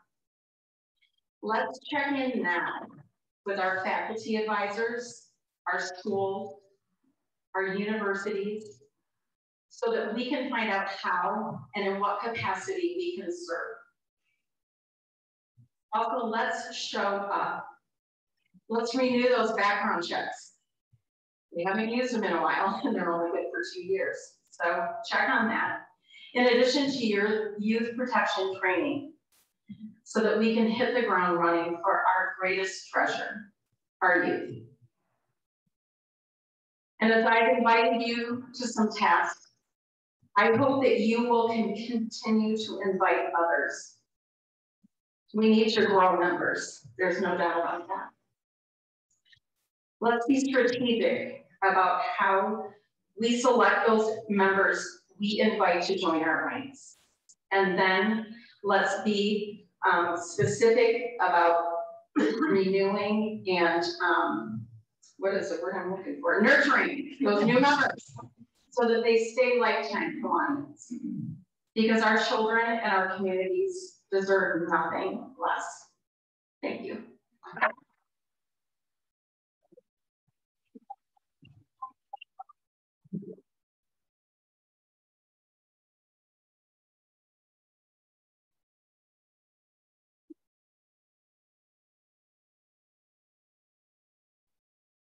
Well, it says here I have to do closing quotes, so I echo a lot of what Ron said.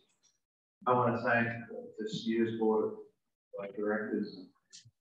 I couldn't have had a better mentor in the world as governor-elect than Derek. And Derek has done everything to help me this year. And every time I was going to take a little step off a cliff, no. And Robin, you've been amazing. And I guarantee you that this district is not your year, and your year. It's all of our years. We've got to work together so hard to grow this district, bring more members in, and to help more kids, because that's who we are. Josephine, you're amazing.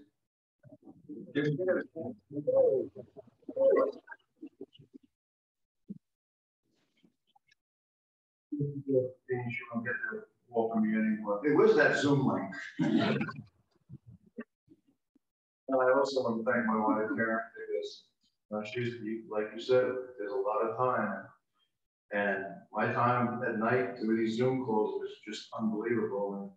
And she dealt with it, she managed it, she stopped our puppies from barking all over. And so I realized the impact on a family when you take a position as governor or governor-elect or a board member. You're committing yourself to that time for Kiwanis and those kids. And you can't do it if your family wasn't behind you 100%. So just not for my wife, but all the family members are on board. I want to thank you for being supportive. We realize that you were the ones that allowed this to happen. So thank you.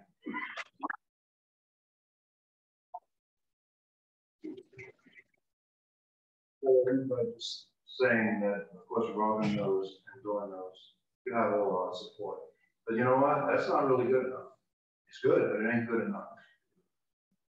Everybody in this room, we need your support. You're going to have to support Robin. You're going to have to support Dawn. You are the leaders of this district. Please take back to your club what you heard here today. We're going to need every single member in this district engaged with growing it and building our clubs back to where they were and helping more kids. It's been a really difficult year for everybody, our members. But think about those kids, what they've gone through. They've gone through hell. But the good side is they have Kiwanis. We're going to do everything we can to help. So the more people we can put in those seats, the better off those children. So again, I want to thank everybody for your support this year. It's been a great time. Still got 2 months left. So I'll sleep a little bit better for the next couple of months. So I'm going to use the small one because I'm afraid I'll break it. So any other business, Joe? Okay, we'll see you all tonight at the custom party.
Everybody, you have to clear this room so that we're ready to make tonight. So we're asking to conversation in the hall. Thank you.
Oh, Derek.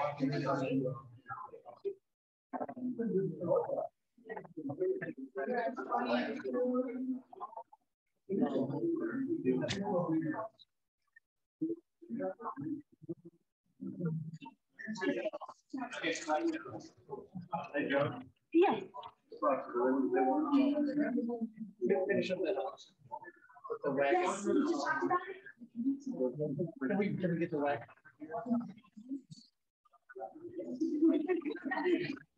I'm worried about it. I can drive.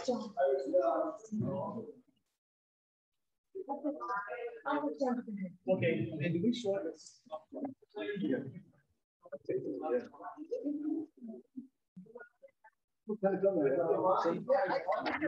I don't think so. But we'll get one right now and fill it out and bring it. No, I'm just saying, like, Yes. Yes. yeah.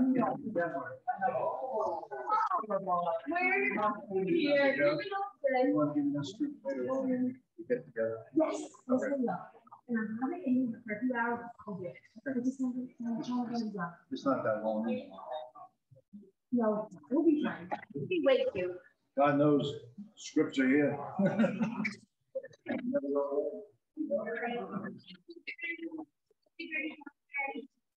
Go get ready. My face.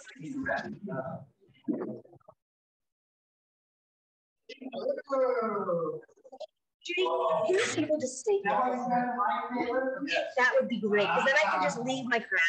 This will all be set up anyway. Okay. I will.